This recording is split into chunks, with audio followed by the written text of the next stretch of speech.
जय हिंद दोस्तों, कैसे हैं आप सभी? आशा और उम्मीद करते होंगे आप तो अच्छे होंगे और आप देख रहे हैं स्टडी विथ मनोरंजन यूट्यूब चैनल। आप सभी सम्मानित दोस्तों को दिल खोलकर स्वागत करते हैं आपके इस चैनल पर। दोस्तों, आज का प्राचीन भारत का इतिहास में सिंधु घाटी सभ्यता और ये जो है आपको यह मास्टर वीडियो दोस्त होने वाले हैं एमसीक्यू क्वेश्चन में। एक बात आपको ये बोलेंगे, पहली बार इस वीडियो को देख रहे होंगे, आप इस वीडियो को इसलिए देखना जरूरी है और चैनल को सब्सक्राइब करना इसलिए जरूरी होगा दोस्त, क्योंकि इस वीडियो के देखने के बाद आपको ना लूसेंट पढ़ने की जरूरत पड़ेगा, ना क्राउन पढ़ने की जरूरत पड़ेगा, ना कोई घटना चक्र बुक पढ़ने की जरूरत पड़ेगा, क्योंकि सारा क्वेश्चन इसी वीडियो में आपको डाल दिया गया है। और ये जो है 32 सालों का क्वेश्चन पैटर्न आपको इसमें देखने को मिलेगा। तो ये बार बार इसे क्वेश्चन पूछे जाते हैं दोस्त, तो आपको देखने के बाद क्वेश्चन का क्वालिटी आपको देखने के बाद ही मालूम चलेगा। तो चलिए दोस्तों, जिन लोगों ने पहली बार चैनल को विजिट किए हुए हैं, चैनल को सब्सक्राइब कर दें ताकि आप तक ये नोटिफिकेशन मिलता रहे। तो उससे पहले दो लाइन आपके लिए सुनाएंगे और ये जो लाइन मोटिवेशनल लाइन होंगे जो आपके जीवन में ये बहुत ही ऊर्जावान पैदा करेगा कि वो मंजिल भी सर झुका देगी, वो मंजिल भी सर झुका देगी जब दमदार तेरी तैयारी होगी, कि वो मंजिल भी सर झुका देगी जब दमदार तेरी तैयारी होगी। मुट्ठी में होगा तेरा मुकद्दर जब किताबों के संग तेरी यारी होगी, जब किताबों के संग तेरी यारी होगी। दोस्त, इस चैनल पर बने रहेंगे। चलिए, परीक्षा की दृष्टि से जितने भी इंपॉर्टेंट क्वेश्चन होंगे आप तक ये गागर में सागर ये वीडियो होने वाले हैं दोस्त। चलिए, पहला क्वेश्चन ये रहा आपके स्क्रीन पर। सर्वप्रथम हड़प्पा स्थल की खोज किसने और कब किया हुआ था? तो सर्वप्रथम हड़प्पा की खोज दयाराम साहनी के द्वारा किया गया था। कब की बात है? तो 1921 में दयाराम साहनी के द्वारा जो है हड़प्पा सभ्यता की खोज किया गया था। और ये भी क्वेश्चन पूछता है हड़प्पा जो किस नदी के किनारे? तो रावी नदी के किनारे। सारा क्वेश्चन आपको देखने को मिलेगा। तो दोस्तों, ये बात बोलेंगे, वीडियो को बिना स्किप किए हुए देखना है दोस्त। 1922 में मोहनजोदड़ो की खोज और उत्खनन कर किसने कराया था? तो राखल दास बनर्जी ने किया था। आपको 1922 में आपको मोहनजोदड़ो की खोज उत्खनन कराया गया था। 1922 में कराया गया था किसके द्वारा? राखल दास बनर्जी के द्वारा कराया गया था। किसके नेतृत्व में दयाराम साहनी और राखल दास बनर्जी हड़प्पा और मोहनजोदड़ो को खोज किया हुआ था? तो किसके नेतृत्व में पूछ रहा है दोस्त? तो ये आपको हड़प्पा और मोहनजोदड़ो की जो खोज कराया गया था, जॉन मार्शल के नेतृत्व में आपको हड़प्पा और मोहनजोदड़ो का खोज कराया गया था।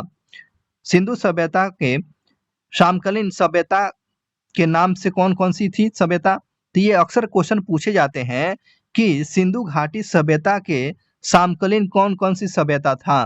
तो मेसोपोटामिया की सभ्यता की जानकारी दोस्त मिलती है और मिस्र की सभ्यता की जानकारी मिलती है। तो जानते हैं क्वेश्चन कैसे पूछता है। दे देगा कि निम्नलिखित में से सिंधु घाटी के सभ्यता के समकालीन कौन कौन सी सभ्यता? ऑप्शन रहेगा मेसोपोटामिया, मिस्र, और दे देगा चीन की सभ्यता। चीन की सभ्यता। चीन की सभ्यता की जानकारी सिंधु घाटी की सभ्यता समकालीन थी? बिल्कुल नहीं था। और ये बिल्कुल नहीं, और ये क्वेश्चन पूछा गया था दोस्त। तो चलिए आगे बढ़ते हैं। सिंधु सरस्वती सभ्यता का केंद्र स्थल कहाँ पर था? तो ये सिंधु सरस्वती सभ्यता का केंद्र स्थल आपको कालीबंगा हुआ करता था। कालीबंगा हुआ करता था। अगले क्वेश्चन की बात करते हैं। भारत में प्रथम नगरीय सभ्यता कौन थी? तो आपको हड़प्पा सभ्यता, और हड़प्पा सभ्यता को ही दोस्त आपको सिंधु सभ्यता बोला जाता है। तो ये आपको भारत में प्रथम नगरीय सभ्यता की बात पूछेगा तो ये आपको हड़प्पा ही था। हड़प्पा स्थल जो है किस नदी के किनारे पर बसा हुआ है? तो हड़प्पा जो है रावी नदी के आपको बाएं तट पर। ऑप्शन में दे देगा दाहिने तट पर या बाएं तट पर। तो ये तो सब लोग तो याद कर चुका है कि हड़प्पा तो रावी नदी के किनारे है, ठीक है ना, रावी नदी के किनारे। अब दे देगा कि रावी नदी के दाहिने तट पर या बाएं तट पर, कुछ भी पूछा जा सकता है और ये क्वेश्चन पूछा भी गया है दोस्त। तो ये आपको बाएं तट पर है। हड़प्पा रावी नदी के बाएं तट पर स्थित है।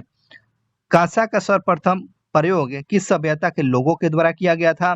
तो ये कांसा जो है, कांसा का प्रयोग जो है आपको सिंधु या हड़प्पा सभ्यता के द्वारा प्रयोग किया गया था।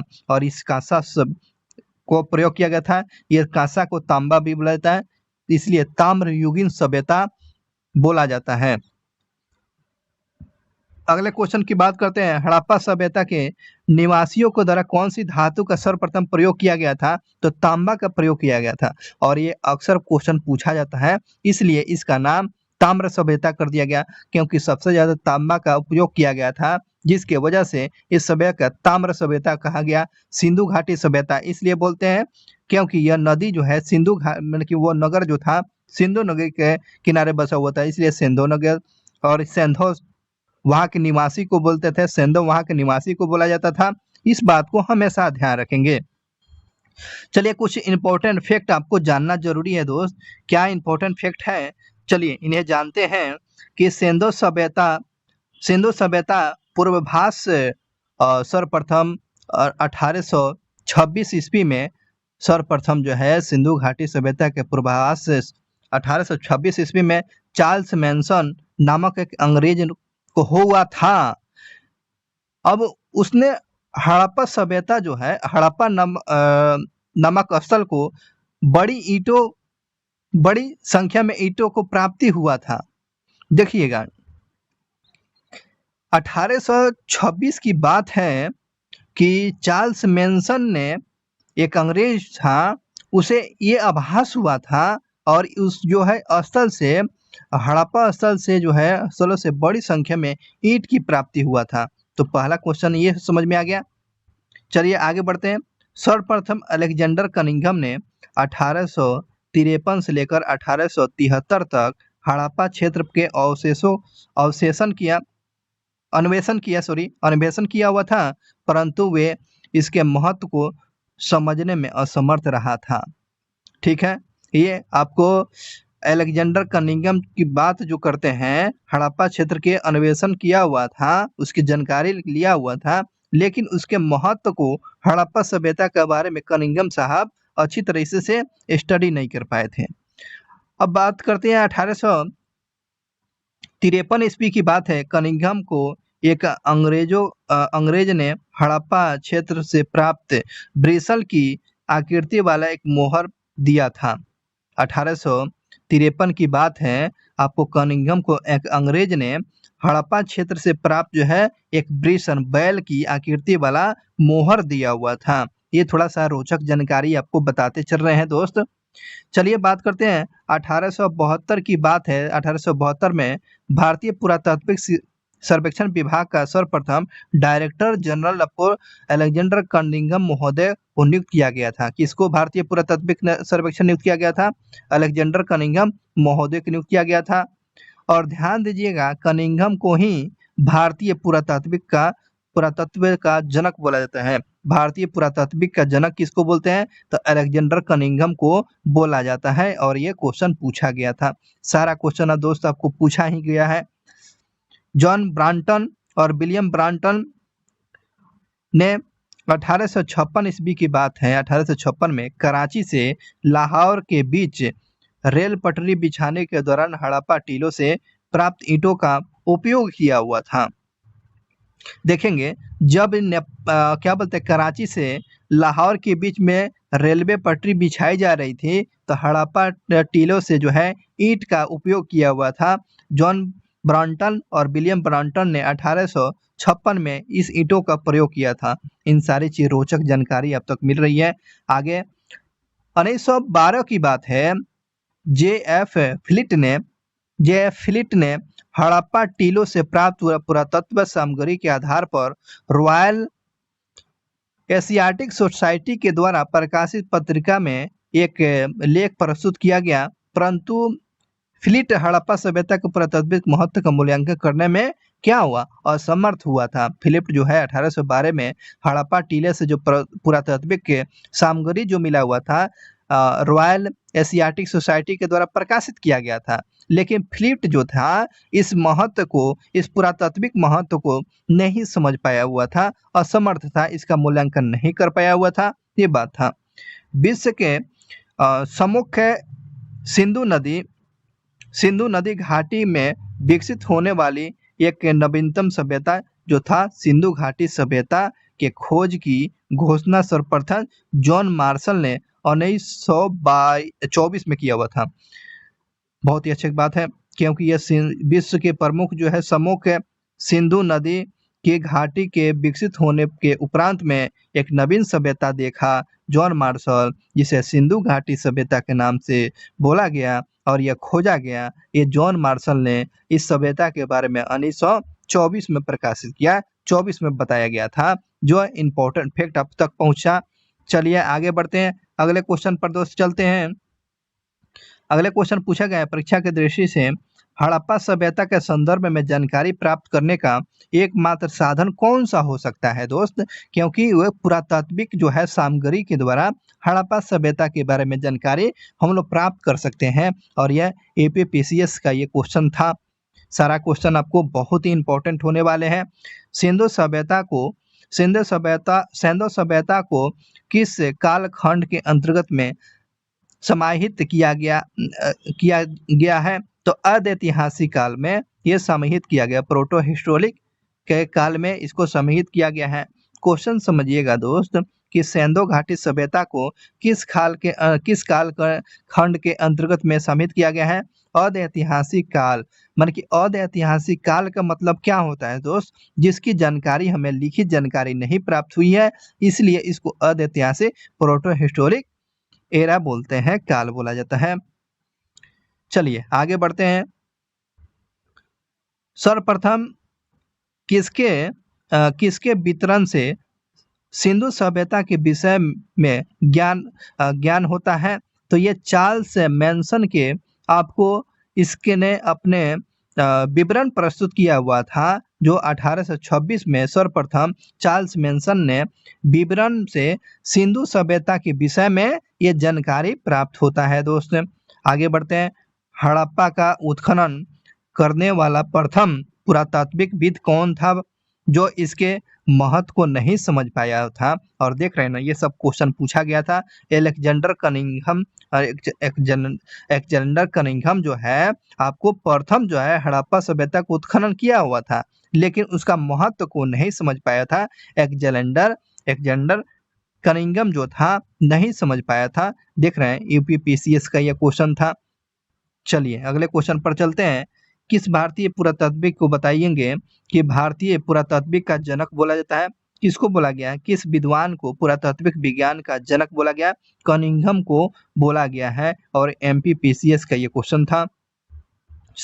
बहुत ही इंपॉर्टेंट क्वेश्चन है सर। भारतीय पुरातात्विक सर्वेक्षण विभाग का प्रथम डायरेक्टर जनरल कौन बनाया हुआ था? तो कनिंघम को बनाया गया था। भारतीय पुरातात्विक सर्वेक्षण विभाग का प्रथम डायरेक्टर आपको कनिंघम को बनाया गया था। भारत में प्राग ऐतिहासिक स्थलों के खोजने का कार्य कौन करता है? तो आपको भारतीय पुरातात्विक सर्वेक्षण विभाग के द्वारा जो है ये प्राग ऐतिहासिक पुराने जगहों की स्थानों की खोज करने की जिम्मेदारी किसको दिया गया है? तो भारतीय पुरातत्व सर्वेक्षण विभाग को यह जिम्मेदारी सौंपी गई है। भारतीय पुरातात्विक विभाग की स्थापना किस वायसराय के काल में हुआ था भाई?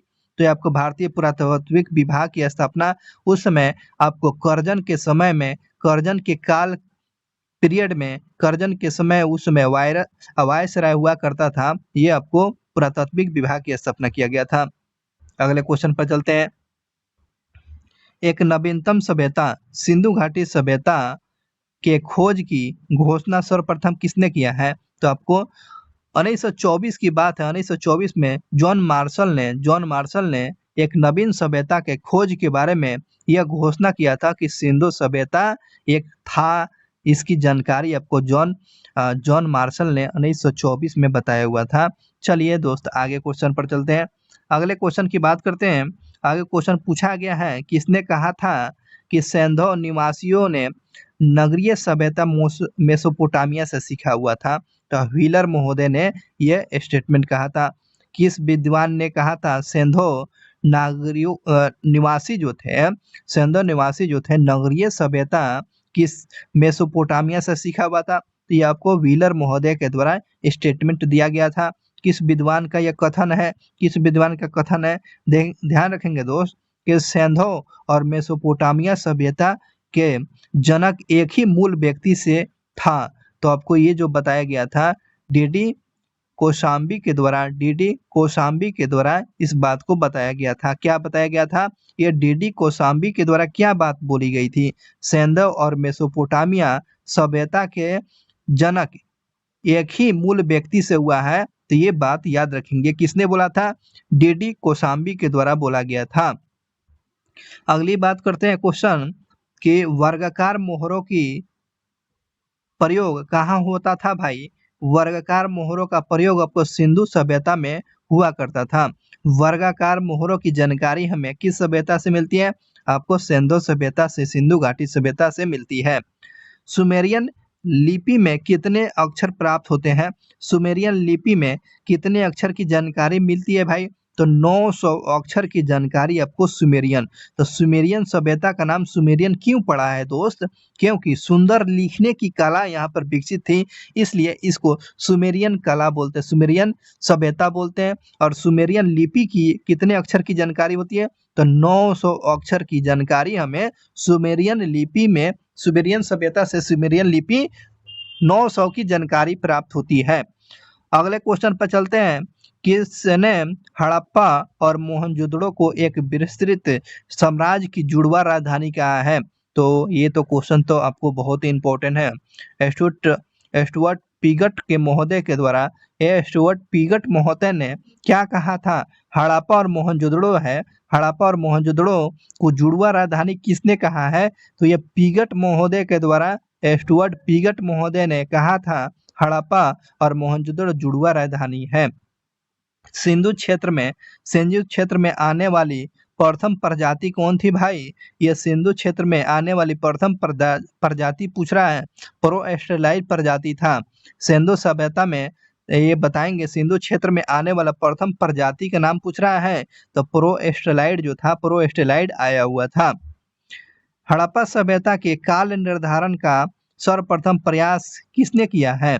तो आपको जॉन मार्शल के द्वारा जो है हड़प्पा सभ्यता के जो है काल, समय पीरियड जो है निर्धारित करने का प्रयास जो है काल जॉन मार्शल के द्वारा किया गया है, जॉन मार्शल के द्वारा। अगले क्वेश्चन पर चलते हैं। सर्वप्रथम सिंधु स्थलों का संकेंद्रण कहाँ पर पाया जाता है? हकारा पाठ पर पाया जाता है। सिंधु सर्वाधिक जो है सिंधु स्थलों का संकेंद्रण कहाँ पाया जाता है? तो हकारा पाठ पर पाया जाता है। ये हड़प्पा सिंधु घाटी सभ्यता का ये जगह की नाम बात है, जगह था। अगले क्वेश्चन पर चलते हैं। लेखन कला की उचित प्रणाली विकसित करने वाली सर्वप्रथम प्राचीन सभ्यता कौन सी? तो ये आपको तो बता ही दिए हैं दोस्तों, ये सुमेरियन सभ्यता। और ये राजस्थान RS में ये क्वेश्चन पूछा गया था। तो देख रहे हैं ना, सुंदर लिखने की उचित प्रणाली विकसित सर्वप्रथम प्राचीन सभ्यता में किस सभ्यता की ये देन है? तो आपको ध्यान रखें, सुमेरियन सभ्यता। कितने अक्षर की जानकारी होती है? तो 900 अक्षर की जानकारी होती है। 900 अक्षर की जानकारी हमें सुमेरियन सभ्यता से मिलती है, सुमेरियन लिपि में। और ध्यान रखेंगे, सुमेरियन लिपि जो प्रचलित कैसा था? तो किलाछार था। सुमेरियन जो सभ्यता का जो लिपि का प्रचलन कैसा था भाई? तो ये किलाछार था। तो ये क्वेश्चन पूछेगा किस सभ्यता का लिपि जो था, किस सभ्यता का लिपि जो किलाछार था? तो यह सुमेरियन सभ्यता का लिपि जो था किलाछार था। सुमेरियन सभ्यता से किस प्रकार के मोहर प्रचलन में थी? तो यह बेलनाकार था, है ना। बेलनाकार की मोहरें ये सुमेरियन सभ्यता में चला करता था। ये मोहरें जो है बेलनाकार मोहरें सुमेरियन सभ्यता में चला करता था। अगले क्वेश्चन की बात करते हैं। सिंधु सभ्यता की नगर योजना पद्धति सुमेरियन सभ्यता की तुलना में कैसी थी? तो अत्यधिक नियोजित और व्यवस्थित हुआ करता था। सिंधु सभ्यता की नगर नियोजन पद्धति और सुमेरियन सभ्यता की तुलना में कैसे थी? तो अधिक नियोजित और सुव्यवस्थित हुआ करता था ये सुमेरियन सभ्यता। इस बात को ध्यान रखेंगे। अगले क्वेश्चन पर चलते हैं। सिंधु लिपि किस प्रकार की लिपि है भाई? ये सिंधु लिपि जो है किस प्रकार की लिपि है? तो ये चित्रात्मक है, इसलिए इसको भाव चित्रात्मक से ये क्या मतलब है? किसी चित्र को देखकर समझ पाना कि यह मछली का चित्र बना हुआ है ना, ये मछली का चित्र बना हुआ है। ये कुत्ता का चित्र बना हुआ है, ठीक है ना। तो ये आपको उसी को भाव चित्रात्मक बोला जाता है। भव्य कब्रों के अवशेष कहाँ से प्राप्त होता है? तो भव्य कब्रों का जो अवशेष जो है मिस्र और मेसोपोटामिया की सभ्यता से आपको भव्य कब्रों मतलब कि बहुत सारे अच्छा कब्र की जानकारी हमें मिस्र और मेसोपोटामिया सभ्यता से भव्य कब्रों की अवशेष मिलती है। सेंधो निवासियों को किस धातु की ज्ञात प्राप्त नहीं था? किस धातु की जानकारी नहीं थी? तो लोहा की जानकारी आपको सेंधोल के लोगों को जानकारी नहीं था। किसकी जानकारी था? तांबा का था भाई, तांबा की जानकारी था। चलिए आगे क्वेश्चन पर चलते हैं। कुछ विद्वानों के द्वारा सिंधु घाटी सभ्यता के बारे में समय का निर्धारण किया गया है। तो यह जॉन मार्शल के द्वारा आपको सिंधु घाटी सभ्यता का जो निर्धारण 3250 ईसा पूर्व से लेकर 2700 ईसा पूर्व का, ये आपको जॉन मार्शल ने सिंधु घाटी सभ्यता का निर्धारण कितना से किया? 3250 से लेकर 1750 ईसा पूर्व मानते हैं। अनरेस्ट मैके ने आपको 2800 ईसा पूर्व से लेकर आपको 2500 ईसा पूर्व का ये समय पीरियड मानते हैं। अगले बात करते हैं माधव स्वरूप वत्स के द्वारा सिंधु सभ्यता का निर्धारण 2700 से लेकर 2500 ईसा पूर्व मानते हैं माधव स्वरूप के द्वारा। सी जे गेंडे के द्वारा जो सिंधु घाटी सभ्यता का निर्धारण 2350 ईसा पूर्व से लेकर 1700 ईसा पूर्व का ये काल का निर्धारण किया गया है, इस बात को ध्यान रखेंगे। मार्टिन व्हीलर का जो है ये इंपॉर्टेंट क्वेश्चन है।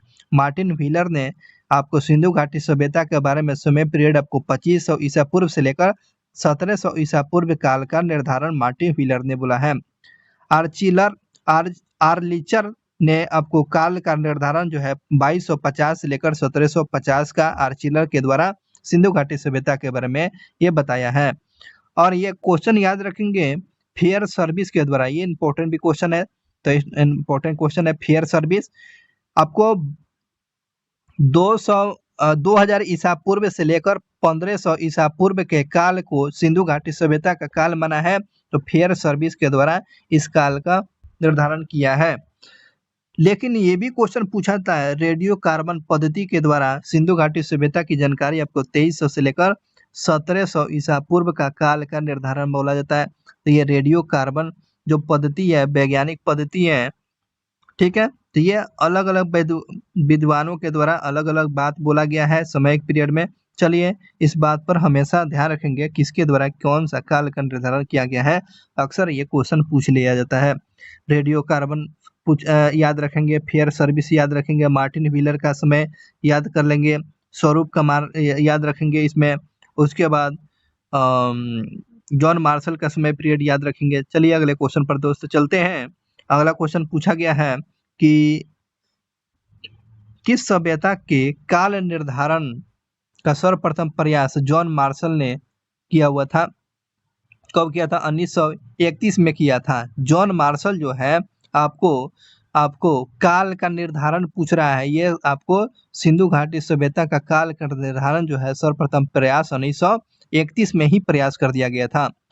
मार्टिन व्हीलर ने पश्चिमी एशिया से प्राप्त 12 सेंधो मोहरें तथा ऋग्वेद के आधार पर इस सभ्यता का काल का निर्धारण आपको मार्टिन व्हीलर ने 2500 ईसा पूर्व से लेकर 1500 ईसा पूर्व का निर्धारण ये आपको मार्टिन व्हीलर ने इस बात को दोहराया हुआ है।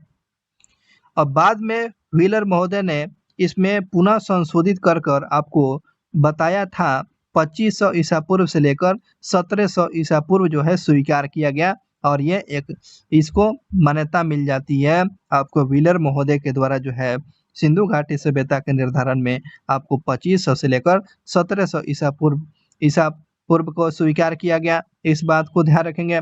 सिंधु सभ्यता का सर्वाधिक मान्यता काल का निर्धारण रेडियो कार्बन C14 जैसी नवीनतम विश्लेषण पद्धति के द्वारा किया गया। इसके अनुसार इस सभ्यता का जो काल का निर्धारण रेडियो कार्बन पद्धति में आपको 2300 से लेकर 1700 ईसा पूर्व मानी जाती है। तो ये बातें ध्यान रखेंगे। C14 में सिंधु घाटी का काल का निर्धारण 2300 से लेकर 1700। मार्टिन व्हीलर का समय पीरियड आपको 2500 से लेकर 1700 ईसा पूर्व माना जाता है। इस बात को हमेशा ध्यान रखेंगे।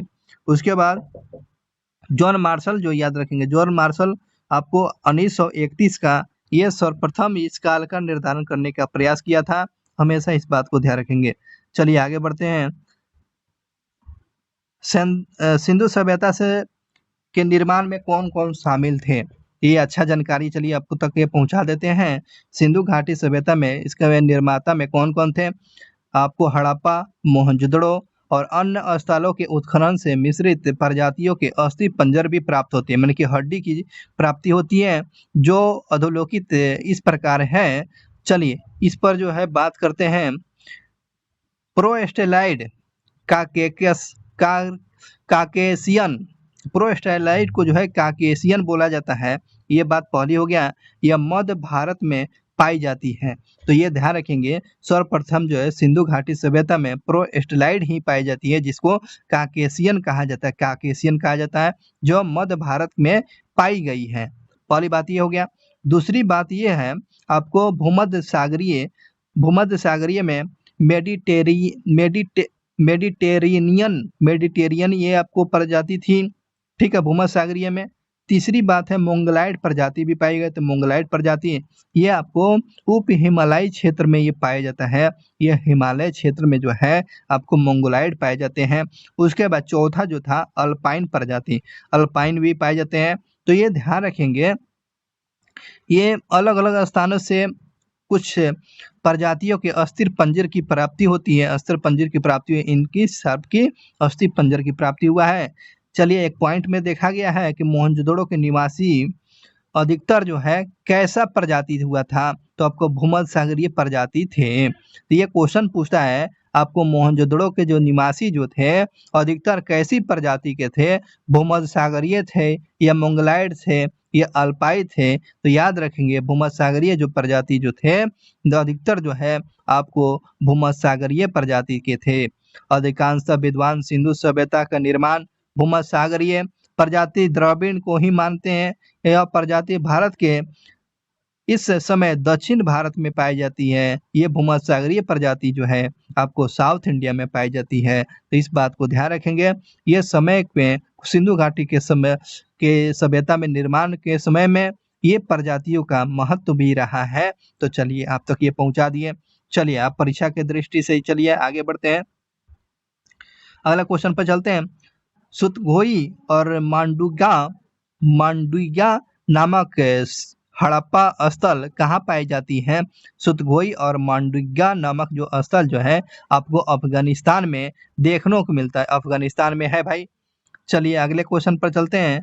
अगले क्वेश्चन पूछा गया है कि हड़प्पा सभ्यता का विस्तार कितने वर्ग किलोमीटर में है, तो आपको 12,99,600 वर्ग किलोमीटर में आपको हड़प्पा सभ्यता का विस्तार जब पूछ लेगा तो 12,99,600 वर्ग किलोमीटर में आपको हड़प्पा सभ्यता का फैलाव है।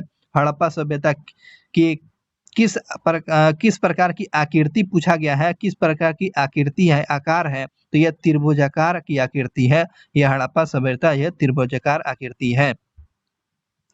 सूतकेंडोर जो है किस नदी के किनारे है। सूतकेंडोर जो है ये आपको दस्तक नदी के किनारे पर बसा हुआ है। सूतकेंडोर जो पूछेगा किस नदी के किनारे पर बसा हुआ है, तो आपको दस्तक नदी के किनारे पर बसा हुआ है सूतकेंडोर। हड़प्पा सभ्यता का सबसे पश्चिमी स्थल का आंसर नाम है, तो ये आपको सूतकेंडोर जो है हड़प्पा सभ्यता का पश्चिमी स्थल पूछेगा। आपको पश्चिमी स्थल पूछेगा तो क्या बताएंगे, सूतकेंडोर। सूतकेंडोर जो है दस्तक नदी के किनारे बसा हुआ है, जो पश्चिमी स्थल जो है था पश्चिमी स्थल। बालाकोट नामक हड़प्पा स्थल किस नदी के तट पर स्थित है, तो बालाकोट जो है यह हड़प्पा स्थल जो है किस नदी के किनारे पर है, कन्हार नदी के तट पर बसा हुआ है। तो ये क्वेश्चन पूछेगा कि बताएंगे कन्हार नदी के जो हड़प्पा स्थल जो था ये आपको बालाकोट बसा हुआ है। तो कन्हार नदी पर कौन सा, बालाकोट बसा हुआ है। जो हड़प्पा स्थल का ये प्रमुख जगह था बालाकोट, कन्हार नदी के किनारे पर बसा हुआ है। तो कन्हार नदी पर कौन, बालाकोट बसा हुआ है। स्वतंत्रता प्राप्ति के बाद भारत में सर्वाधिक स्थलों का उत्खनन किस प्रांत से हुआ है, तो ये गुजरात से हुआ है। मोस्ट इंपोर्टेंट क्वेश्चन है। जब भारत स्वतंत्र हो जाता है तो भारत में सबसे ज्यादा आपको कहाँ पर खोजा गया सिंधु स्थल का जानकारी कहाँ उत्खनन किया गया? तो सबसे ज्यादा गुजरात में खोजा गया है, गुजरात में। हड़प्पा और मोहनजोदड़ो के उत्खनन के प्रभारी कौन थे? तो ये जॉन मार्शल हुआ करते थे। हड़प्पा और मोहनजोदड़ो के उत्खनन के प्रभारी जो थे आपको जॉन मार्शल थे जो, और ये क्वेश्चन पूछ लिया गया है। मोहनजोदड़ो का शाब्दिक अर्थ दोस्त क्या होता है? तो मृतकों का टीला होता है ना। मृतकों का टीला या प्रेतों का टीला भी दे देता है। मृतकों का टीला या प्रेतों का टीला बोला जाता है। मोहनजोदड़ो की खोज किसने किया? तो राखल दास बनर्जी के द्वारा किया गया था। राखल दास बनर्जी ने मोहनजोदड़ो के किस टीले को स्तूप टीले की संज्ञा प्रदान किया गया है? तो मोहनजोदड़ो का एक जो है जगह है स्तूप को एक स्तूप टीला बोला गया है, तो दुर्ग टीले को कहा जाता है। मोहनजोदड़ो को किस टीले को स्तूप टीला का संज्ञा प्रदान किया गया? तो दुर्ग टीले को जो स्तूप टीला बोला गया है। बृहद स्नानघर का साक्ष्य कहाँ से मिलता है? तो आपको बृहद स्नानघर की जानकारी आपको मोहनजोदड़ो से मिलती है, और ये क्वेश्चन पूछे गए हैं। अगले क्वेश्चन की बात करते हैं। मोहनजोदड़ो की सबसे बड़ी इमारत का नाम क्या है? तो अन्ना कुठागार या अन्नागार, इसी का नाम है अन्नागार या अन्ना कुठागार। मोहनजोदड़ो की सबसे बड़ी इमारत पूछेगा, सबसे बड़ी इमारत आपको अन्नागार हुआ करता था। किस विद्वान ने यह मत दिया था कि सिंधु सभ्यता का उद्भव सोथी सभ्यता से हुआ था? कौन सी सभ्यता? सोथी सभ्यता से हुआ, सोथी सभ्यता से हुआ है। और यह अमलानंद घोष के द्वारा बोला गया है। अमलानंद घोष ने ये आपको अमलानंद घोष के द्वारा बोले हुए थे सिंधु सभ्यता का उद्भव सोथी सभ्यता से हुआ है, सोथी सभ्यता से हुआ है। यह अमलानंद घोष के द्वारा बताया गया था। इस बात को हमेशा स्मरण रखेंगे। चलिए अगले क्वेश्चन की बात करते हैं। सोथी संस्कृति की जानकारी जो साक्ष्य कहाँ से मिलती है? सोथी संस्कृति की जानकारी हमें बीकानेर राजस्थान में था। यह सोथी सभ्यता भारत के किस राज्य में विकसित था? यह आपको बीकानेर राजस्थान में देखने को मिलती है। और यह सिंधु सभ्यता का उद्भव जो है सोथी सभ्यता का माना हुआ था, अमलानंद घोष के द्वारा बोला गया था। हड़प्पा टीले का सर्वप्रथम उल्लेख किसने किया है? तो हड़प्पा टीले का सर्वप्रथम उल्लेख जो है जॉन मार्शल के द्वारा 1826 में किया था। जॉन मेसन चार्ल्स मैनसन के द्वारा, चार्ल्स मैनसन ने 1826 में हड़प्पा टीला का उत्खनन करने की जानकारी ये प्राप्त करता है। चार्ल्स मैनसन 1826 में। हड़प्पा सभ्यता की खोज सर्वप्रथम किसने किया? आपको दयाराम साहनी ने किया हुआ है। हड़प्पा सभ्यता का सर्वप्रथम खोज जो है दयाराम साहनी के द्वारा किया गया था, दयाराम साहनी के द्वारा। अगले क्वेश्चन की बात करते हैं। व्हीलर मोहने ने हड़प्पा स्थल के किस टीले को माउंट एबी संज्ञा प्रदान किया है? तो पश्चिमी टीले को माउंट एबी बोलते हैं। चलिए इसको याद कीजिए। व्हीलर महोदय ने हड़प्पा स्थल के किस टीले को माउंट एबी बोला है? तो पश्चिमी टीला को व्हीलर महोदय ने माउंट एबी बोला है, माउंट एबी बोला हुआ है। एक बर्तन जिस पर मछुआरे का चित्रण का अंकन किया गया है वह कहाँ से प्राप्त होता है? तो आपको हड़प्पा से प्राप्त होता है। एक बर्तन पर मछुआरा का चित्र बनाया गया था। यह इसकी जानकारी कहाँ से मिलती है? तो हड़प्पा से जानकारी हमें प्राप्त होती है कि एक बर्तन पर मछुआरा का चित्र बनाया गया था। मछुआरे का चित्र यह हड़प्पा से बनाया गया था। तांबे की बनी इक्का गाड़ी, तांबा का बना इक्का गाड़ी जो है यह जानकारी कहाँ से मिलती है? तो हड़प्पा से। तांबा का इक्का गाड़ी हड़प्पा से, मछुआरा का चित्र मिलता है बर्तन पर हड़प्पा से। ये बात ध्यान रखेंगे। और बहुत ही इंपॉर्टेंट R37 कब्रिस्तान कहाँ से प्राप्त होता है? R37 कब्रिस्तान जो है R37 जो है हड़प्पा से मिलती है। तो R37 कब्रिस्तान पूछेगा तो क्या बताएंगे? हड़प्पा बताइएगा। इक्का गाड़ी तांबा का कहाँ से? तो हड़प्पा से। बर्तन पर मछुआरा का चित्र कहाँ से? तो हड़प्पा पे। माउंट एबी पश्चिमी टीले को बोलते हैं, ये हड़प्पा का स्थल था। चलिए अगले क्वेश्चन पर चलते हैं। अगले क्वेश्चन पूछे गए हैं। अगला क्वेश्चन पूछा गया वक्राकार ईंटों के साक्ष्य कहाँ से प्राप्त होता है? वक्राकार ईंटों की प्राप्ति जो है चूहोदड़ों से प्राप्त होती है दोस्त। वक्राकार ईंटों का साक्ष्य पूछेगा तो चूहोदड़ों से मिलती है, चूहोदड़ों से। चूहोदड़ों के उत्खनन कार्य किसके दिशा निर्देश में कराया गया था? तो मैके के दिशा निर्देश में आपको चूहोदड़ों का उत्खनन कराया गया था। किसके डायरेक्शन में चूहोदड़ों का उत्खनन किया गया था? तो मैके के दिशा निर्देश में चूहोदड़ों का खोज किया गया। और जानते हैं चूहोदड़ों से वक्राकार ईंट का साक्ष्य मिलता है और मैके महोदय के निर्देश पर आपको चूहोदड़ों का खोज कराया गया था, उत्खनन कराया गया था। झुग्गर झाकर संस्कृति के साक्ष्य कहाँ से मिलता है? तो यहीं से आपको चूहोदड़ों से झुक्कर झाकर की संस्कृति की जानकारी हमें मिलती है, जिसका डायरेक्शन किया हुआ था, उत्खनन कार्य कराने में आपको मैके की जिम्मेदारी दिया गया था। और ध्यान रखेंगे वक्राकार ईंट की जानकारी आपको चूहोदड़ों से मिलती है। और ये क्वेश्चन पूछा है झुक्कर झाकर संस्कृति की जानकारी साक्ष्य कहाँ से मिलती है? चूहोदड़ों से मिलती है, चूहोदड़ों से मिलती है। झुक्कर झाकर संस्कृति बता दीजिएगा, चूहोदड़ों से। अगले क्वेश्चन पर चलते हैं। जोते हुए खेत का साग सेंधो सभ्यता के किस स्थान से प्राप्त होता है? तो जोता हुआ खेत का साक्ष्य पूछ रहा है तो कालीबंगा से जोता हुआ खेत का साक्ष्य कालीबंगा से मिलता है। और बेलनाकार तंदूरों का साक्ष्य कहाँ से मिलता है? बेलनाकार तंदूर का जानकारी हमें तंदूरों की जानकारी, बेलनाकार तंदूर की जानकारी कालीबंगा से। जोता हुआ खेत के साक्ष्य आपको कालीबंगा से, बेलनाकार तंदूकार कालीबंगा से। लकड़ी के बनी नाली का साक्ष्य कहाँ से मिलता है? लकड़ी के बनी नाली का साक्ष्य आपको जानकारी आपको कालीबंगा से मिलती है। तो ये 3 क्वेश्चन याद रखेंगे। चलिए, जोते हुए खेत के साक्ष्य कहाँ से? तो कालीबंगा से।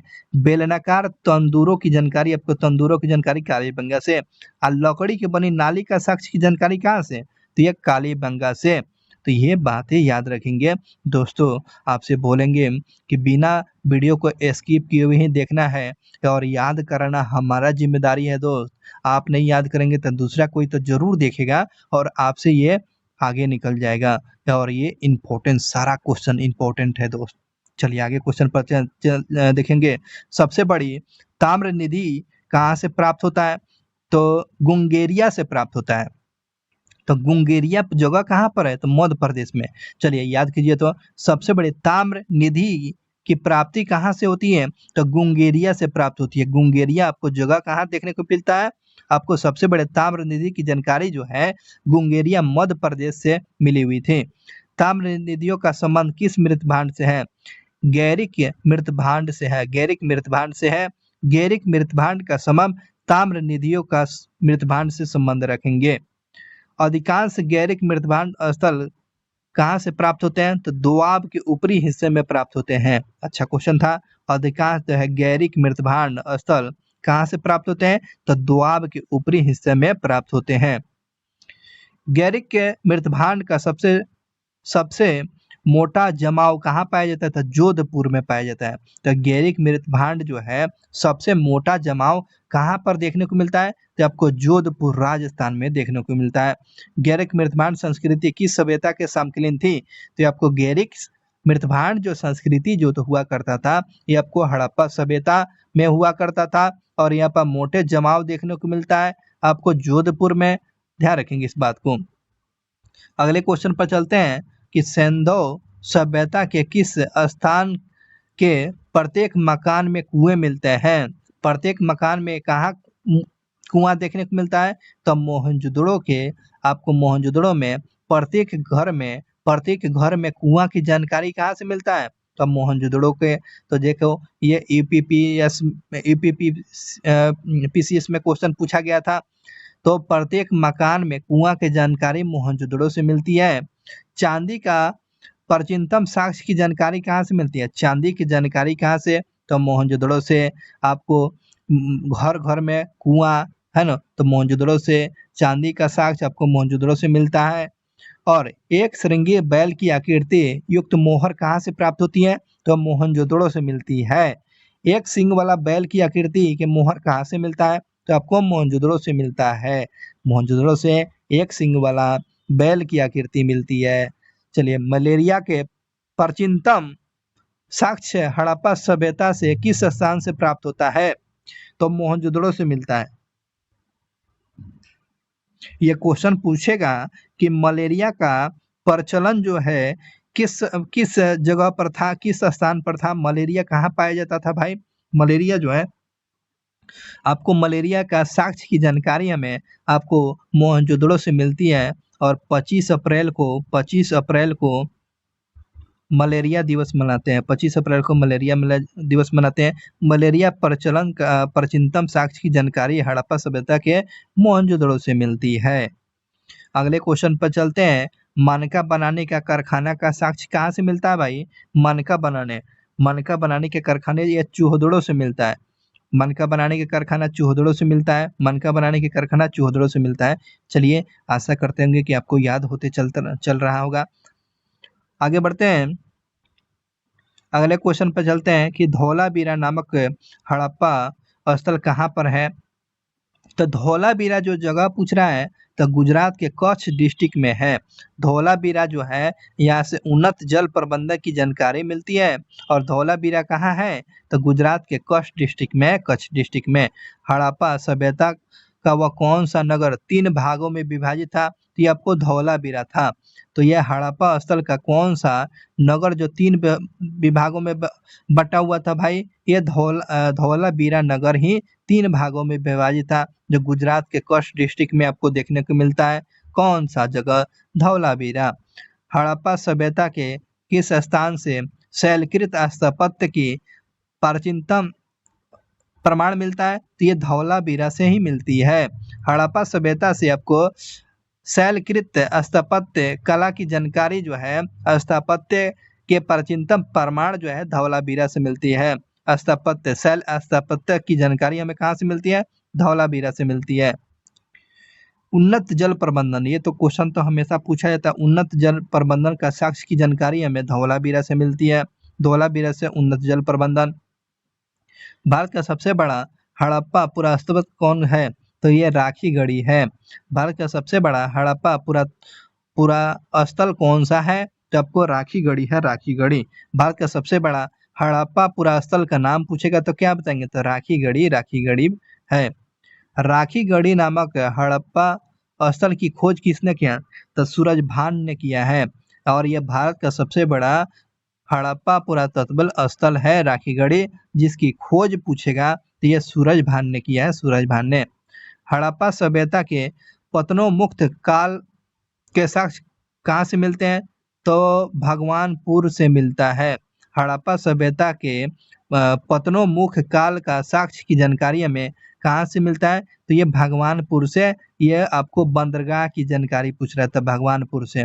बंदरगाह जो है आपको पतनोमुख का काल का साक्ष्य कहाँ से मिलता है? तो आपको भगवानपुर से मिलता है, भगवानपुर से। ऋग्वैदिक कालीन चित्रित धूसर मृतभांड का साक्ष्य हड़प्पा स्थल से मिलता है, आपको भगवानपुर से मिलता है भाई, है ना। ऋग्वैदिक कालीन चित्रित धूसर मृतभांड का साक्ष्य कहाँ से हड़प्पा स्थल से मिलता है? तो भगवानपुर से मिलता है, भगवानपुर से। अगले क्वेश्चन की बात करते हैं। वो कौन सा स्थल जो घग्गर और उसकी सहायक नदी घाटी में स्थित है? तो बनवाली स्थित है। वह कौन सा स्थल जो है घग्गर और उसकी सहायक नदी की घाटी में स्थित है? तो आपको बनवाली है, बनवाली स्थित है। किस स्थल से धावन पात्र और समृद्ध लोगों का साक्ष्य मिलता है? धावन पात्र और समृद्ध लोगों की जानकारी हमें बनवाली से मिलती है। तो ये बात ध्यान रखेंगे, धावन पात्र और समृद्ध लोग मतलब कि इसी को बोलते हैं स्टैंडर्ड लोग। हाई फाई लोग कहाँ रहते थे? तो बनवाली में। तो ये बातें ध्यान रखेंगे। मिट्टी के बने हल का साक्ष्य कहाँ से मिलती है?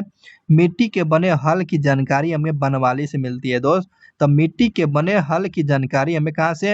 ये आपको बनवाली से मिलती है। घोड़े का अस्थि पंजर की जानकारी हमें कहाँ से? सुरकोटदा से मिलता है। तो घोड़े का अस्थि पंजर की जानकारी हमें सुरकोटदा से मिलता है। घोड़े का अस्थि पंजर आपको सुरकोटदा से मिलता है। सुरकोटदा नामक स्थल कहाँ पर स्थित है? तो गुजरात के कच्छ में आपको सुरकोटदा जो है, और यहाँ से सुरकोटदा जो है आपको घोड़े का अस्थि पंजर मिलता है, जो गुजरात के कच्छ में स्थित है। हड़प्पा संस्कृति का सबसे पूर्वी स्थान कौन सा है?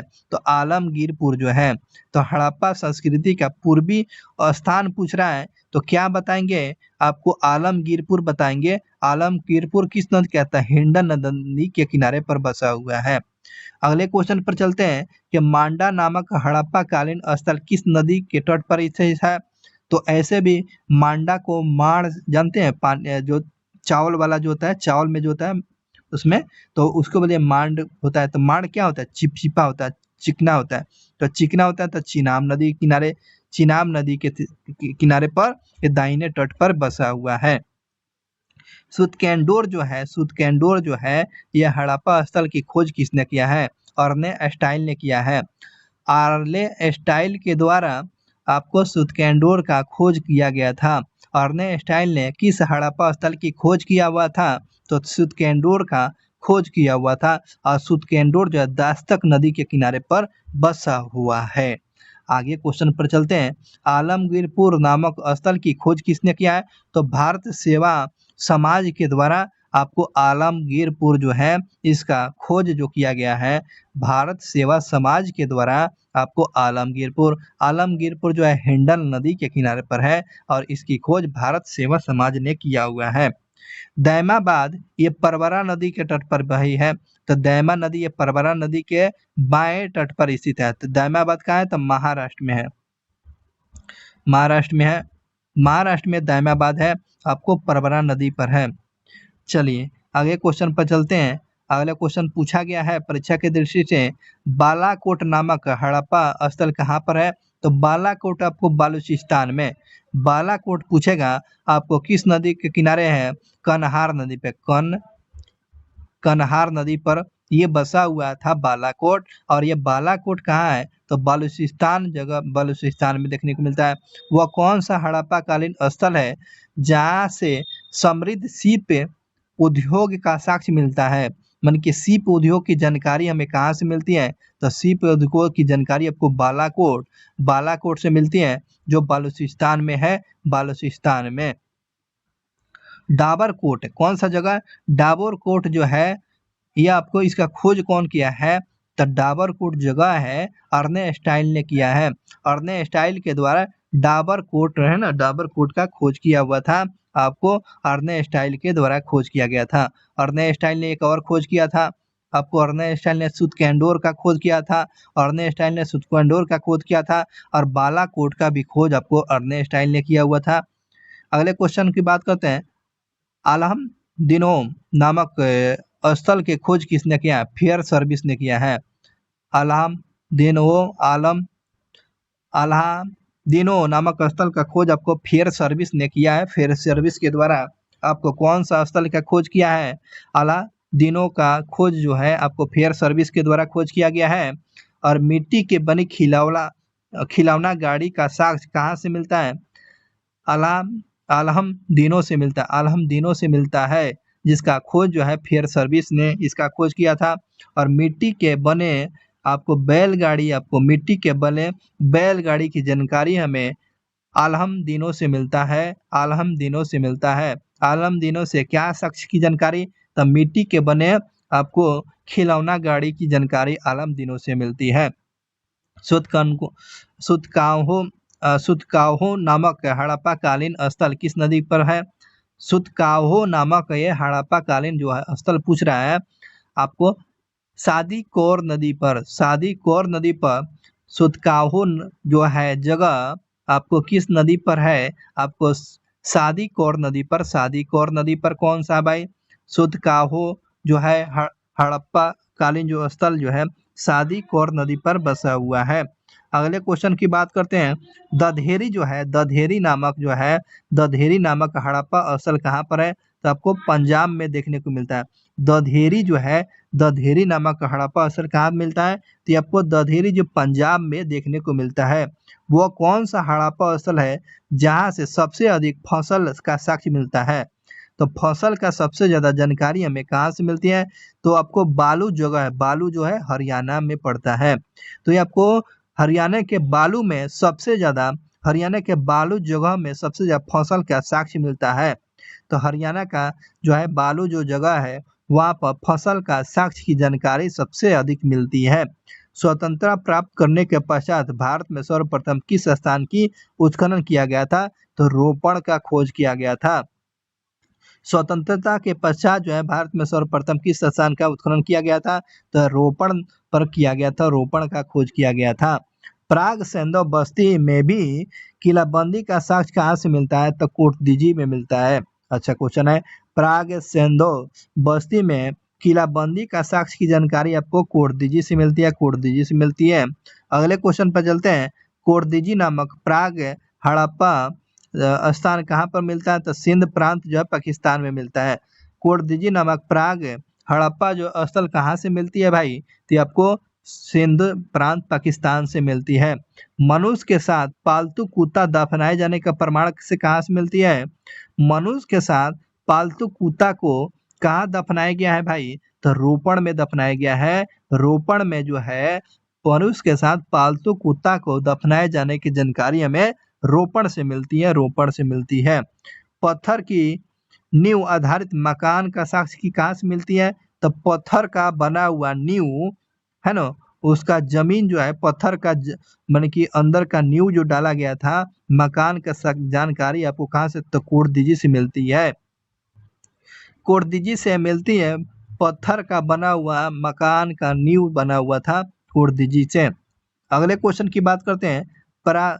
सर्वप्रथम प्राग हड़प्पा कालीन साक्ष्य की जानकारी आपको अम्मारी से मिलती है। सर्वप्रथम प्राग हड़प्पा कालीन साक्ष्य की जानकारी आपको अम्मारी से मिलती है, अम्मारी से मिलती है। इस बात को ध्यान रखेंगे। किस सेंधव कालीन स्थान से नोहरों के अवशेष मिलता है भाई? तो यह नोहरों का अवशेष कहाँ से मिलता है? आपको सुतगोई से मिलता है। सुतगोई कहाँ पड़ता है? यह अफगानिस्तान में। नोहरों का अवशेष पूछेगा, सुतगोई, सुतगोई जगह कहाँ है? ये आपको अफगानिस्तान में सबसे ज्यादा अवशेषों जो है नोहरों का अवशेष आपको सुतगोई से मिलता है, और यह सुतगोई जो जगह है अफगानिस्तान में आपको देखने को मिलता है। अगले क्वेश्चन की बात करते हैं। किस स्थान के दुर्ग है ना, दुर्ग मतलब किला, फोर्ट्स और नगर दोनों एक ही रक्षा प्राचीर से घिरे थे, और दुर्ग की अलग से किलाबंदी किए जाने का साक्ष्य कहाँ से मिलता है? तो बनवाली से मिलता है। कहने का मतलब ये है कि बताना है कि दुर्ग और नगर दोनों ही एक ही प्राचीर से, एक ही दीवार से, प्राचीर मतलब क्या हो गया? एक ही प्राचीर से घिरा हुआ था, तो उसका किलाबंदी भी किया गया था। कहाँ से मिलती है जानकारी इसका? तो आपको बनवाली से मिलती है। मोहनजोदड़ो नगर का मुख्य सड़क को क्या कहते हैं? तो प्रथम प्रथम सड़क या राजपथ कहा जाता है।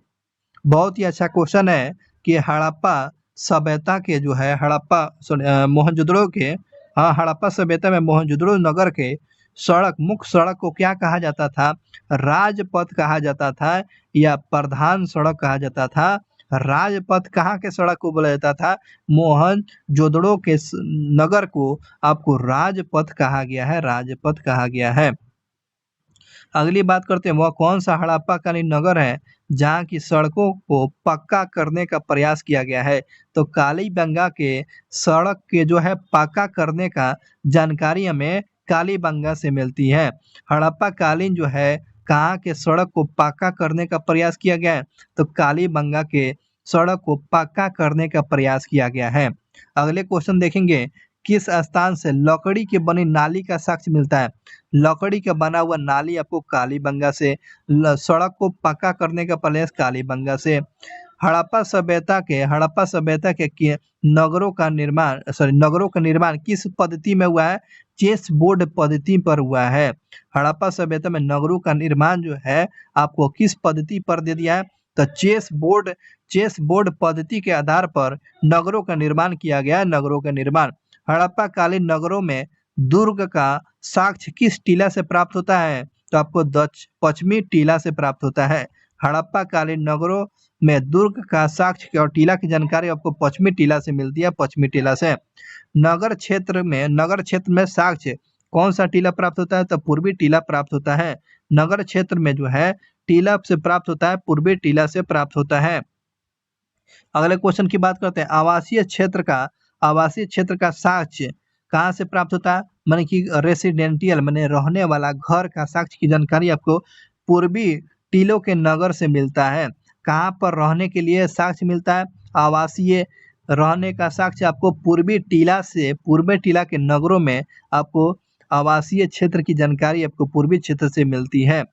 किस हड़प्पा कालीन स्थल का दुर्ग और नगर क्षेत्र दोनों रक्षा प्राचीर से घिरे हुए थे? तो ये कालीबंगा जो था, कालीबंगा हड़प्पा कालीन स्थल जो था, दुर्ग और नगर क्षेत्र रक्षा प्राचीर से घिरा हुआ था। तो कालीबंगा का जो है ये दुर्ग और नगर जो था रक्षा प्राचीर से कालीबंगा का प्राचीर घिरा हुआ था।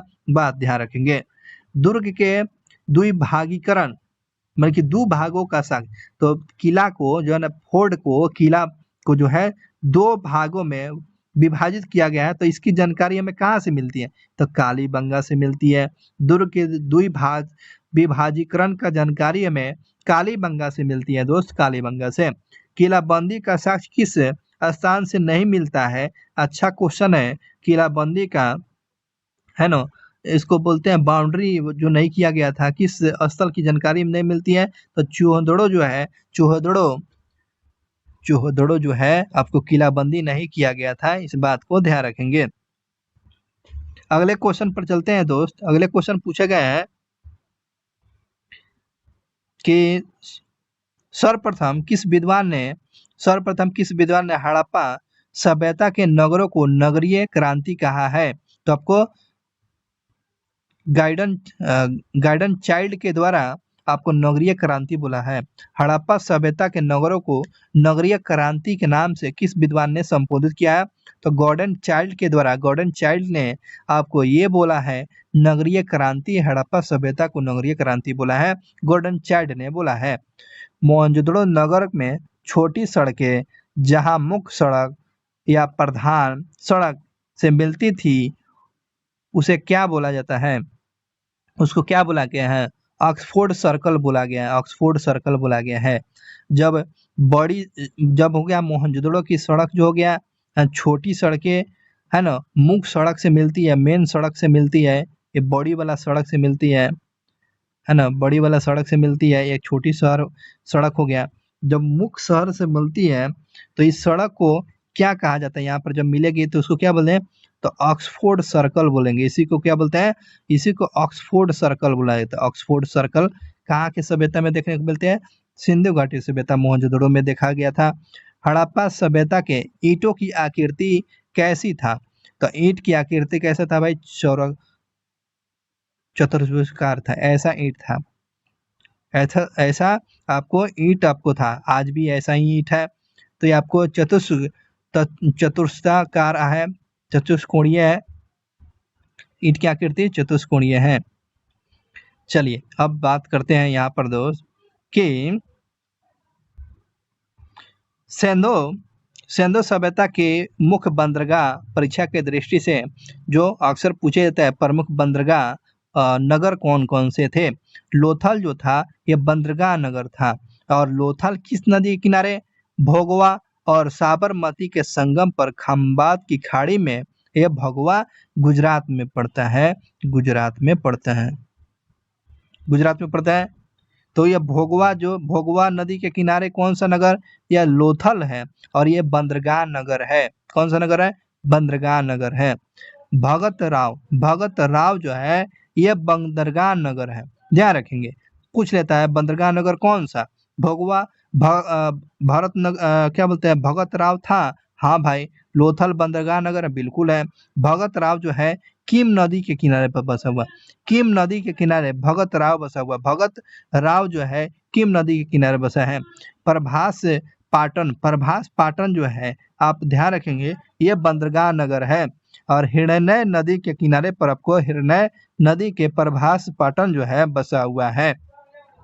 अगले क्वेश्चन पर चलते हैं। ये नगर पर आपको सुतकेंडोर जो है, सुतकेंडोर बंदरगाह नगर था। यह दास्ता के नदी के किनारे यह मकराना तट पर स्थित है। मेघम जो है, मेघम यह बंदरगाह नगर था। मेघम जो है ये किस नदी किनारे पर, नर्मदा तट पर स्थित है, नर्मदा तट पर। बालाकोट ये नगर जो था बंदरगाह नगर था और ये बिंदार नदी के किनारे पर बसा हुआ है, बिंदार नदी पर। चलिए एक बार और याद कर लीजिए, लोथल जो है भोगवान नदी के किनारे पर, भगत राव जो है कीम नदी के पाट पाट प्रभास पाटन जो है प्रभास पाटन हिरनय नदी पर, प्रभास पाटन आपके हिरनय नदी पर। सुतकेंदोर जो है सुतकेंदोर जो दस्तक ये मकराना तट पर है। मेघम जो है आपको नर्मदा नदी पर, मेघम आपको नर्मदा नदी पर। बालाकोट आपको बिंदार, बालाकोट जो है बिंदार नदी पर, बंदार नदी पर बसा हुआ है। तो इस बात पर ये सारा चीज जो था आपको बंदरगाह नगर था और ये से क्वेश्चन पूछे जाते हैं दोस्त। अगले क्वेश्चन पर परीक्षा की दृष्टि से देखेंगे कि हड़प्पा वासी का मुख्य काम क्या था, क्या काम करते थे, ये कृषि का काम करते थे। यह हड़प्पा कालीन जो है वहाँ के लोग मुख्य काम क्या था, कृषि करना था, कृषि करना था। हड़प्पा सभ्यता की मुख्य फसलें कौन कौन थी, तो गेहूं और जौ हुआ करता था, गेहूं और जौ उनकी मुख्य फसलें हुआ करती थी। हड़प्पा वासी कुल कितने फसल की जानकारी था, कितने फसल की जानकारी था, तो 9 फसलों की जानकारी थी। कितने फसलों की जानकारी थी, हड़प्पा सभ्यता के समय में फसलों में मुख्य फसल में तो आपको गेहूं और जौ है, लेकिन हड़प्पा वाली जो है हड़प्पा सभ्यता वाले को फसल के कितने फसल की जानकारी थी, 9 फसल की जानकारी हुआ करता था। सैंधव सभ्यता ने किस स्थान से हड्डी की बनी सुई की प्राप्ति हुआ है, तो हड्डी की बनी सुई की प्राप्ति मोहनजोदड़ो से हुआ है। तो हड्डी का बना हुआ सुई कहाँ से मिलता है, तो मोहनजोदड़ो से मिलता है। चावल का साक्ष्य कहाँ से मिलता है भाई, तो चावल का साक्ष्य आपको लोथल से मिलता है। ऐसे भी लोथल थल मतलब थाल का उच्चारण होता है, तो थाल में क्या रखिएगा, चावल रखिएगा। चावल का साक्ष्य कहाँ से, लोथल से। मटर और तिल का खेती, मटर और तिल का खेती का जानकारी हमें कहाँ से, तो हड़प्पा से मिलता है। मटर और तिल की जानकारी हमें हड़प्पा से मिलती है, हड़प्पा से मिलती है। मटर और तिल का जानकारी आपको हड़प्पा से। विश्व में सर्वप्रथम कपास की खेती का साक्ष्य कहाँ से मिलता है, कपास की जानकारी हुआ था हड़प्पा और मोहनजोदड़ो से हुआ था। तो ये ध्यान रखेंगे, हड़प्पा और मोहनजोदड़ो से ये आपको कपास की खेती, अगर दे देंगे हड़प्पा तो हड़प्पा मारना है, और दोनों दे देता तो दोनों मारना है। ये क्वेश्चन हमेशा ध्यान रखेंगे। कपास पूछेगा, हड़प्पा और मोहनजोदड़ो, और सबसे पहले अगर हड़प्पा इसमें दिया है तो हड़प्पा को टिक आउट करना है, और दोनों दिया है तो दोनों को मारना है। चलिए आगे क्वेश्चन पर चलते हैं। हड़प्पा सभ्यता की मोहर पर किन किन पशुओं का चित्र नहीं मिलता है, बहुत ही अच्छा क्वेश्चन है। चलिए कौन कौन सा चित्र की जानकारी हमें हड़प्पा सभ्यता में किस पशुओं का चित्र की जानकारी नहीं मिलता है।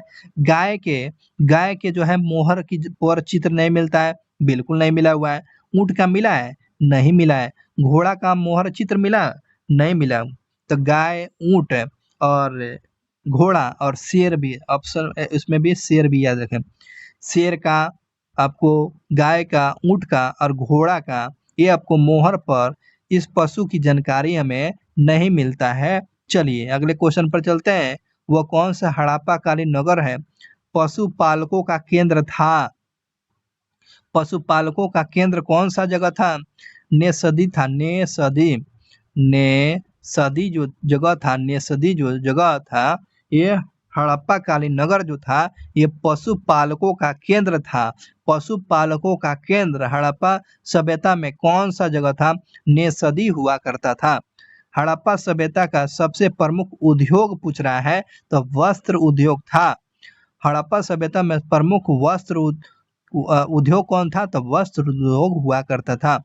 हड़प्पा सभ्यता में समाज कैसा था भाई, यह आपको पितृसत्तात्मक हुआ करता था। हड़प्पा सभ्यता में यह समाज कैसा था, तो यह पितृसत्तात्मक था, पितृसत्तात्मक। अगले क्वेश्चन पर चलते हैं। हड़प्पा सभ्यता में समाज कितने वर्ग में विभाजित था, तो 4 वर्गों में विभाजित था। और 4 वर्गों में पहले में विद्वान और पुरोहित पहला, और दूसरा योद्धा, उसके बाद तीसरा हो जाएगा व्यापारी और शिल्पकार हुआ करते थे, और चौथा जो था श्रमिक हुआ करता था। तो हड़प्पा सभ्यता में आपको समाज जो है 4 वर्गों में विभाजित था, इस बात को ध्यान रखेंगे। किस स्थल से सूती कपड़ा की जानकारी मिलता है भैया? तो सूती कपड़ा की जानकारी मोहनजोदड़ो और हड़प्पा से मिलता है। सूती कपड़ा की जानकारी हमें कहाँ से मिलती है? तो मोहनजोदड़ो और हड़प्पा से मिलती है सूती कपड़े की जानकारी। हाथी का दांत का पैमाना कहाँ से मिलता है? तो हाथी का दांत कहाँ से मिलता है? तो लोथल से मिलता है। हाथी का दांत कहाँ से मिलता है? हाथी का दांत आपको लोथल से मिलता है, लोथल से मिलता है। चलिए मोस्ट इम्पोर्टेंट क्वेश्चन पर देखेंगे, ये आ चुका है। आप देखते हैं कि सेंधो कालीन जो है प्रमुख आयातित वस्तु करते थे, आयातित करते थे वस्तु। आयात की जाने वाले वस्तु कौन है और वो प्राप्ति स्थल कहाँ से कहाँ? तो आयात करने में सोना, सोना कहाँ से? तो आपको आयात करते थे, मतलब आयात मतलब कि मंगाना, मंगाना होता है, मंगाना। तो चलिए, तो सोना कहाँ से? तो आपको अफगानिस्तान, फारस और कर्नाटक के कोलार के खान से प्राप्त हुआ करता था। सोना की सोना से कहाँ से आयातित करते थे? अफगानिस्तान, फारस और कर्नाटक, कर्नाटक के कोलार खान से, मैसूर से प्राप्त हुआ करता था। चांदी जो है, चांदी का आयातित किया जाता था ईरान और अफगानिस्तान से। चांदी का आयातित किया जाता था ईरान और अफगानिस्तान से हुआ करता था। तांबा पूछता है बलूचिस्तान और भारत में जो है खेतड़ी राजस्थान में चांदी की आयातित किया जाता था बलूचिस्तान से। टीन जो आयातित की जाने वाली वस्तु थी अफगानिस्तान, ईरान और यह मध्य एशिया से किया जाता था। टीन अफगानिस्तान, ईरान और मध्य एशिया से। अगले क्वेश्चन पर चलते हैं। लाजवर्त मणि, लाजवर्त मणि जिसे नीलम बोला जाता है, लाजवर्त को क्या बोलते हैं? तो नीलम जो है दमबख्श अफगानिस्तान और मेसोपोटामिया से। ये आपको नीलम जो है, लाजवर्त जो है, ये पत्थर हुआ करता था अफगानिस्तान और मेसोपोटामिया से, इसको आयातित किया जाता था। अगले क्वेश्चन पर चलते हैं कि फिरोजा, फिरोजा जो है आपको रत्न हुआ करता था ये ईरान से। शिलाजीत जो है, शिलाजीत आपको हिमालय क्षेत्र से, शिलाजीत जो है ये हिमालय क्षेत्र से। सीसा जो आयातित किया था राजस्थान, अफगानिस्तान और ईरान से। सीसा जो है राजस्थान, अफगानिस्तान और ईरान से आयातित किया जाता था। सेलखड़ी जो होता है, सेलखड़ी राजस्थान, गुजरात और बलूचिस्तान से हुआ करता था। सेलखड़ी जो था राजस्थान, गुजरात और बलूचिस्तान से आपको सेलखड़ी का उत्पादन किया, आयातित किया जाता था। शंख और कौड़ी, शंख और कौड़ी जो सौराष्ट्र, गुजरात और दक्षिण भारत से आपको शंख और कौड़ी की प्राप्ति आयातित किया जाता था। हरित मणि, हरित मणि जो आपको दक्षिण भारत से, हरित मणि जो है आपको दक्षिण भारत से आयातित किया जाता था। गोमेद जिसका मनका बनाने हेतु गोमेद एक पत्थर हुआ करता था, गोमेद ये आयातित किया जाता था गुजरात से, किया जाता था गुजरात से। तो ये जितने भी इम्पोर्टेंट वस्तु का आयातित किया जाता था, तो ये आप देख लीजिए एक बार सरसरी नज़र से, इसे एग्जाम में क्वेश्चन पूछे जाते हैं। देख रहे हैं, इतना सारा चीज आपको दे दिया गया है। इसलिए बोलते हैं दोस्त, इस वीडियो को देखने के बाद कोई क्वेश्चन आपको नहीं छूट पाएगा। चलिए, आप क्या जानते हैं ये क्वेश्चन पर चलिए आप चलते हैं, कुछ जानिए। हड़प्पा सभ्यता की शासन व्यवस्था के विषय में विभिन्न विद्वानों का मतभेद है। कैसे? आपको इस विद्वानों ने अलग अलग अपने बात बताया है, मतभेद है। चलिए विद्वान के माध्यम से समझेंगे। व्हीलर महोदय ने क्या कहा है सिंधु घाटी सभ्यता के बारे में?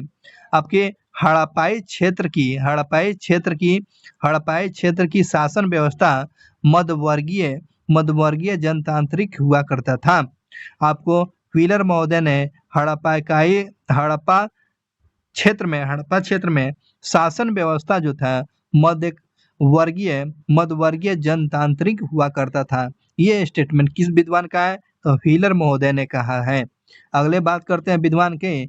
मैके के अनुसार आपको इस सभ्यता के बारे में मोहनजोदड़ो का शासन एक प्रतिनिधित्व शासक के हाथ में था। ये मैके ने माना हुआ है कि मोहनजोदड़ो का शासन व्यवस्था जो है एक प्रतिनिधित्व शासक के हाथ में था। ये मैके का स्टेटमेंट है। हंटर एक विद्वान के द्वारा, हंटर ने मोहनजोदड़ो का शासन जो था, मोहनजोदड़ो का शासन राजतंत्रात्मक न होकर जनतंत्रात्मक था। यह आपको हंटर महोदय ने हड़प्पा सभ्यता के मोहनजोदड़ो का जो शासन व्यवस्था जो हुआ करता था राजतंत्रात्मक न होकर यह जनतंत्रात्मक हुआ करता था। यह आपको यह हंटर महोदय के द्वारा बोला गया है। स्टुअर्ट पीगट के द्वारा हड़प्पा प्रदेश के शासन पर पुरोहितों वर्ग का अधिकार था। स्टुअर्ट पीगट महोदय ने हड़प्पा क्षेत्र के शासक हड़प्पा प्रदेश के शासक पर पुरोहित वर्गों का अधिकार था। यह आपको स्टुअर्ट पीगट महोदय ने इस बात को बताया है। और स्टुअर्ट पीगट ने आपको मोहनजोदड़ो और हड़प्पा का जुड़वा राजधानी बोला है। और इसके द्वारा हड़प्पा प्रदेश का शासन पुरोहित वर्गों के हाथों में था, अधिकार में था। अगली बात करते हैं, आर.एस. शर्मा ने क्या बोला है। आर.एस. शर्मा ने माना है कि चूंकि हड़प्पा सभ्यता के लोगों ने सर्वाधिक ध्यान व्यापार पर और वाणिज्य पर दिया है, अतः शासन व्यवस्था संभवतः वाणिज्य के हाथों में हुआ करता था, माने कि व्यापारियों के हाथ में था। क्योंकि ये बात बोले हुए थे, शासन व्यवस्था जो था ज़्यादा व्यापार पर ध्यान देते थे, इसलिए शासन व्यवस्था जो है ये व्यापारियों के हाथ में था। ये आप देख चुके हुए हैं कि अलग अलग विद्वानों के द्वारा हड़प्पा सभ्यता के उनके विषय में शासन व्यवस्था के बारे में बताया था। चलिए अगले क्वेश्चन पर चलते हैं दोस्त।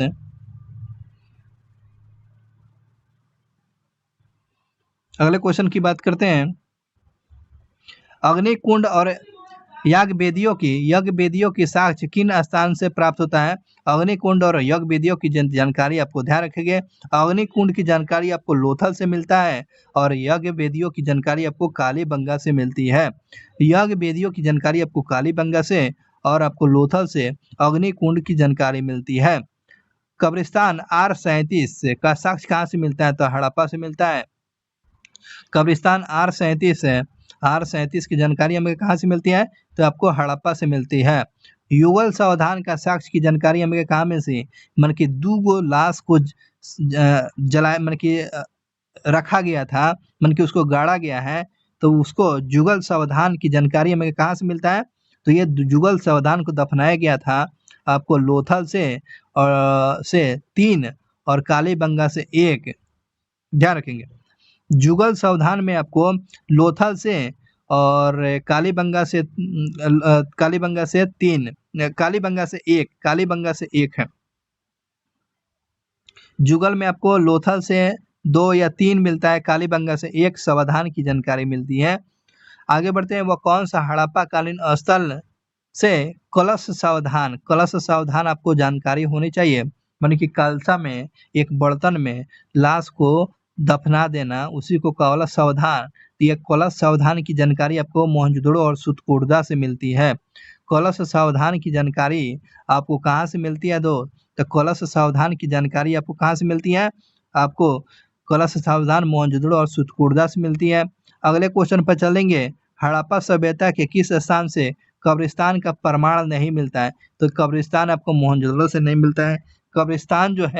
कब्रिस्तान का प्रमाण मोहनजोदड़ो से नहीं मिलता है और मोहनजोदड़ो को मृतकों का टीला या प्रेतों का टीला कहा जाता है। यहाँ पर कब्रिस्तान की जानकारी नहीं मिलती है। हड़प्पा सभ्यता में मालिक के साथ कुत्ता दफनाए जाने का साक्ष्य कहाँ से मिलता है, तो रोपण से मिलता है।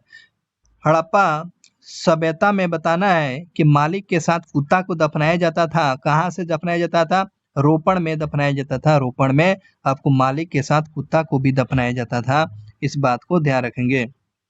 अगले क्वेश्चन पर चल देंगे, हड़प्पा सभ्यता से मृतक संस्कार की वो कौन सी विधि सर्वाधिक प्रचलित थी, तो ये आपको पूर्ण समाधिकरण था। पूर्ण समाधिकरण जो है, यह सभ्यता जो था आपको हड़प्पा सभ्यता में कोई मृत्यु हो जाता था, मृतक संस्कार में पूर्ण समाधिकरण हुआ करता था।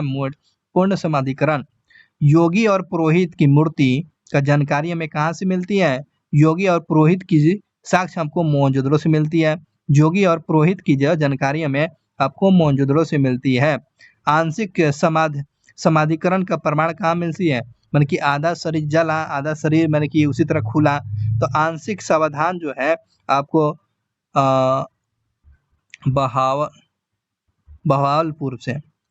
बहावलपुर से आपको आंशिक सावधान, मैंने कि आधा शरीर को जलाना आधा छोड़ देना, तो उसी को आंशिक सावधान। तो आंशिक सावधान में क्या होता था, उस लाश को जो है आपको खुले में छोड़ देना। उस लाश को क्या खुले में छोड़ देना, और खुले में छोड़ने के बाद उसको लाश को पक्षी पौधे मतलब कि पक्षी चील गिद्ध खाया करते थे। इसी को आंशिक सावधान या बहावलपुर से ये आपको आंशिक सावधान की जानकारी मिलती है। स्त्री के साथ बच्चों को दफनाए जाने की जानकारी कहाँ से मिलती है? मतलब कि महिला के साथ स्त्री के साथ बच्चा को दफनाए जाने की जानकारी आपको हड़प्पा से मिलती है। आपको बच्चा के साथ है ना, स्त्री के साथ बच्चा को दफनाया गया कहाँ से? तब हड़प्पा से दफनाया गया। ईंट के भाटा की जानकारी, ईंट का भाटा कहाँ मिलता है भाई? तो ईंट की भाटा की जानकारी हमें मोहनजोदड़ो से मिलता है।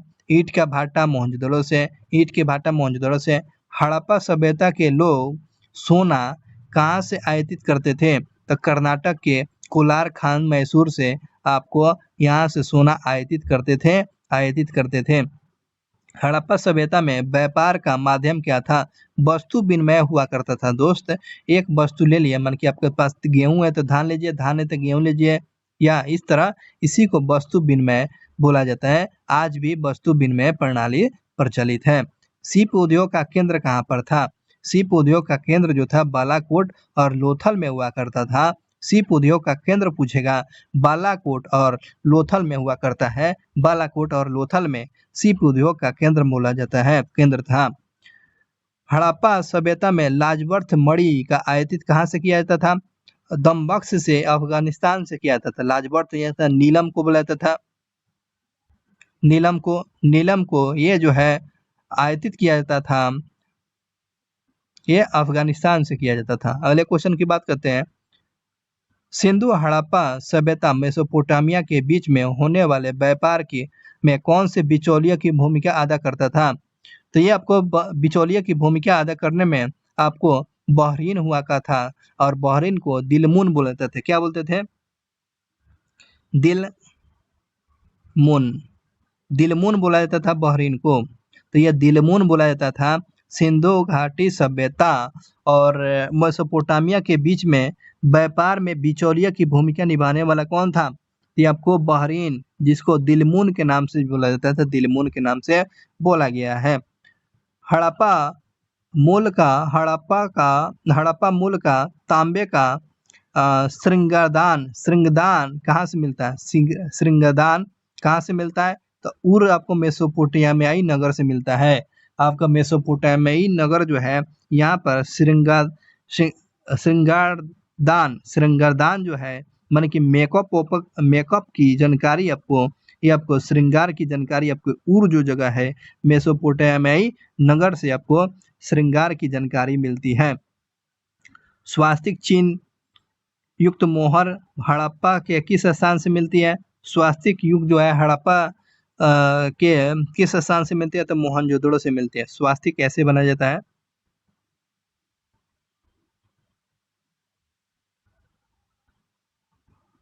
ये हो गया स्वास्तिक। ये इसी को स्वास्तिक बोला जाता है। यह स्वास्तिक की जानकारी कहाँ से? तब मोहनजोदड़ो से मिलती है। स्वास्तिक की जानकारी आपको मोहनजोदड़ो से मिलती है, मोहनजोदड़ो से। चांदी टीन हड़प्पा सभ्यता के लोग कहाँ से प्राप्त करते थे? चांदी हो गया, टीन हो गया, आपको अफगानिस्तान से प्राप्त करते थे।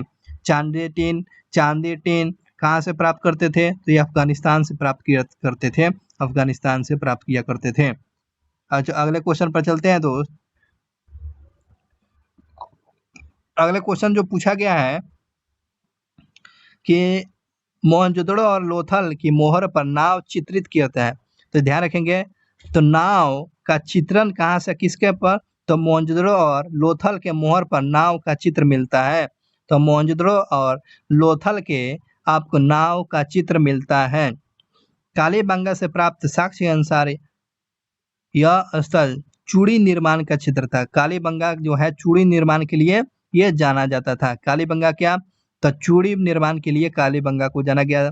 गुजरात में नागेश्वर राव नामक हड़प्पा स्थल से शंख शिल्प उद्योग की साक्ष्य मिलता है। नागेश्वर राव नामक जो हड़प्पा स्थल से शंख शिल्प क्या उद्योग की जानकारी हमें गुजरात से मिलती है। अगले क्वेश्चन की बात करते हैं दोस्त कि हड़प्पा लिपि का सर्वप्रथम साक्ष्य 1853 में मिली हुई थी और 1823 ईस्वी तक पूर्णतः लिपि प्रकाशन में आ गया, किंतु यह लिपि अब तक पढ़ा गया है? बिल्कुल नहीं पढ़ा गया है। बहुत ही अच्छा क्वेश्चन है दोस्त। हड़प्पा लिपि पढ़ा गया है? नहीं पढ़ा गया है। और जो है सर्वप्रथम इसका साक्ष्य कब मिलता है? 1853 में। और यह पूर्ण लिपि की जानकारी कब प्रकाशित हुआ था? 1923 में हड़प्पा लिपि की प्रकाशन में आ जाता है। हड़प्पा लिपि कब प्रकाशन में? 1923 में। कब इसकी साक्ष्य की जानकारी? 1853 में। और यह हड़प्पा लिपि अब तक नहीं पढ़ी गई है। हड़प्पा लिपि में अंग्रेजी की यू आकार की आकृति को और मछली के सर्वाधिक चित्र अंकित मिले हैं। यू आकार की आकृति जो है आपको यह क्या बताता है? मछली का चित्र बताता है, मछली का चित्र। चलिए आगे क्वेश्चन पर चलते हैं दोस्त। अगले क्वेश्चन पूछा गया है, हड़प्पा लिपि के ज्ञान का सर्वप्रथम स्रोत क्या है? आपको हड़प्पाई मोहरे है। हड़प्पा लिपि का ज्ञान का प्रमुख स्रोत क्या है? हड़प्पा मोहरे है, हड़प्पाई मोहरे है। हड़प्पा लिपि का सबसे लंबा अभिलेख जो है 26 चिन्ह वाला है। अच्छा क्वेश्चन है। हड़प्पा लिपि का लंबा अभिलेख जो है 26 चिन्ह वाला है, 26 चिन्ह वाला है। सर्वप्रथम लेखन प्रणाली का विकास करने वाले मेसोपोटामिया के सुमेरियाई लोगों ने किया। सुमेरियाई लोगों के द्वारा, ये आपको मेसोपोटामिया के सुमेरियाई लोगों के द्वारा लेखन प्रणाली शुरू किया गया था। लेखन प्रणाली शुरू किया गया था। अगले क्वेश्चन पर दोस्त चलते हैं। अगले क्वेश्चन पूछा गया है, एक श्वेत पाषाण से निर्मित पुरुष मस्तिष्क का साक्ष्य हड़प्पा स्थल से मिलता है। तो आपको कहाँ से? तो मोहनजोदड़ो से मिलता है। तो क्वेश्चन दोस्त ये था, मन की उजला पत्थर से मानव के मस्तिष्क की जानकारी हमें कहाँ से मिलती है? तो मोहनजोदड़ो से मिलती है। मानव मस्तिष्क की जानकारी आपको कहाँ से मिलती है? आपको मोहनजोदड़ो से। ये उजला पत्थर पर बना हुआ मानव मस्तिष्क की जानकारी मोहनजोदड़ो से मिलता है। संयुक्त पशु मूर्ति का साक्ष्य कहाँ से मिलती है? आपको मोहनजोदड़ो से मिलती है। संयुक्त पशु मूर्ति की जानकारी हमें मोहनजोदड़ो से मिलती है। इस बात को ध्यान रखेंगे। दो सिर रहित प्रस्तर मूर्ति का साक्ष्य कहाँ से मिलती है? तो दो सर रहित मूर्ति की जानकारी आपको मोहनजोदड़ो से मिलती है। दो गो सर वाला मूर्ति कहाँ से मिलती है? तो मोहनजोदड़ो से मिलती है। दो सर वाला मूर्ति आपको हड़प्पा से मिलती है। अगले क्वेश्चन की बात करते हैं। नर्तक की कांस्य की मूर्ति कहाँ से मिलती है? नर्तक की कई मूर्ति जो होता है, नर्तक की कांस्य की मूर्ति आपको मोहनजोदड़ो से मिलती है। नर्तक की कांस्य की मूर्ति हमें कहाँ से मिलती है? आपको मोहनजोदड़ो से मिलती है। मोहनजोदड़ो से मिलती है। नर्तक की गई कांस्य की मूर्ति मोहनजोदड़ो से मिलती है। हड़प्पा सभ्यता में धातु मूर्तियों के निर्माण में कौन सी विधि का उपयोग किया जाता है? तो आपको मधु विच्छिदृष्ट विधि का प्रयोग किया जाता है। धातु मूर्तियों में कौन सी विधि का प्रयोग किया जाता है? मधु दृष्टिक विधि का प्रयोग किया जाते हैं। हड़प्पा कालीन स्थानों से किस पशु की सबसे अधिक है मृत मूर्ति हो जाता है? मृत मूर्तियों की साक्ष्य मिलती है। तो ये आपको ध्यान रखेंगे। क्वेश्चन पूछा था कि हड़प्पा कालीन में बताएंगे किस पशु की जो सबसे ज्यादा मूर्ति की जानकारी मिलती है? तो कुब्बड़ वाला वृषण की सबसे ज्यादा मूर्ति पाई जाती है। हड़प्पा कालीन में सबसे ज्यादा किस पशु की? तो आपको कुब्बड़ वाला वृषण की जानकारी हमें मिलती है। हड़प्पा सैंधव सभ्यता में किस पशु की मूर्ति का साक्ष्य नहीं है? गाय का साक्ष्य बिल्कुल नहीं मिलता है ना? गाय की साक्ष्य नहीं मिलती है। वृषण की मूर्ति का प्रमाण कहाँ से मिलती है? वृषण की मूर्ति का प्रमाण आपको मोहनजोदड़ो से मिलती है। वृषण वाला मूर्ति आपको मोहनजोदड़ो से देखने को मिलती है। हड़प्पा कालीन स्थलों में सबसे अधिक है किसकी मूर्ति मिलती है? आपको पशुओं की मिलती है। हड़प्पा कालीन में सबसे ज्यादा मूर्ति किसकी बनी हुई है? तो पशुओं की मूर्ति बनी हुई है।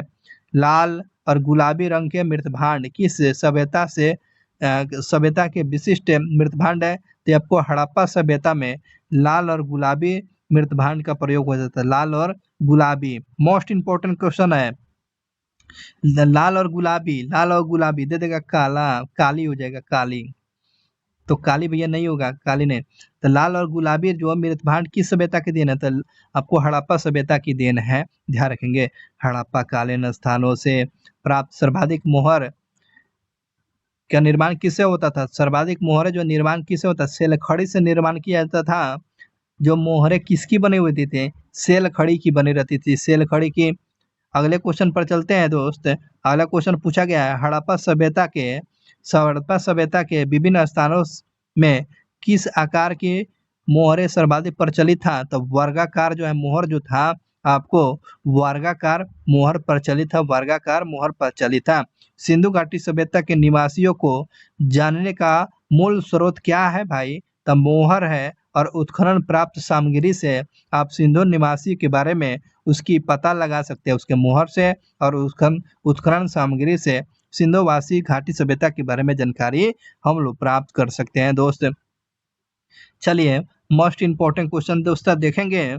मिट्टी के वस्तु है और प्राप्त स्थल जो है, मिट्टी का नाव खिलौना रूप में कहाँ से प्राप्त होता है? मिट्टी का नाव खिलौना का बना हुआ था कहाँ?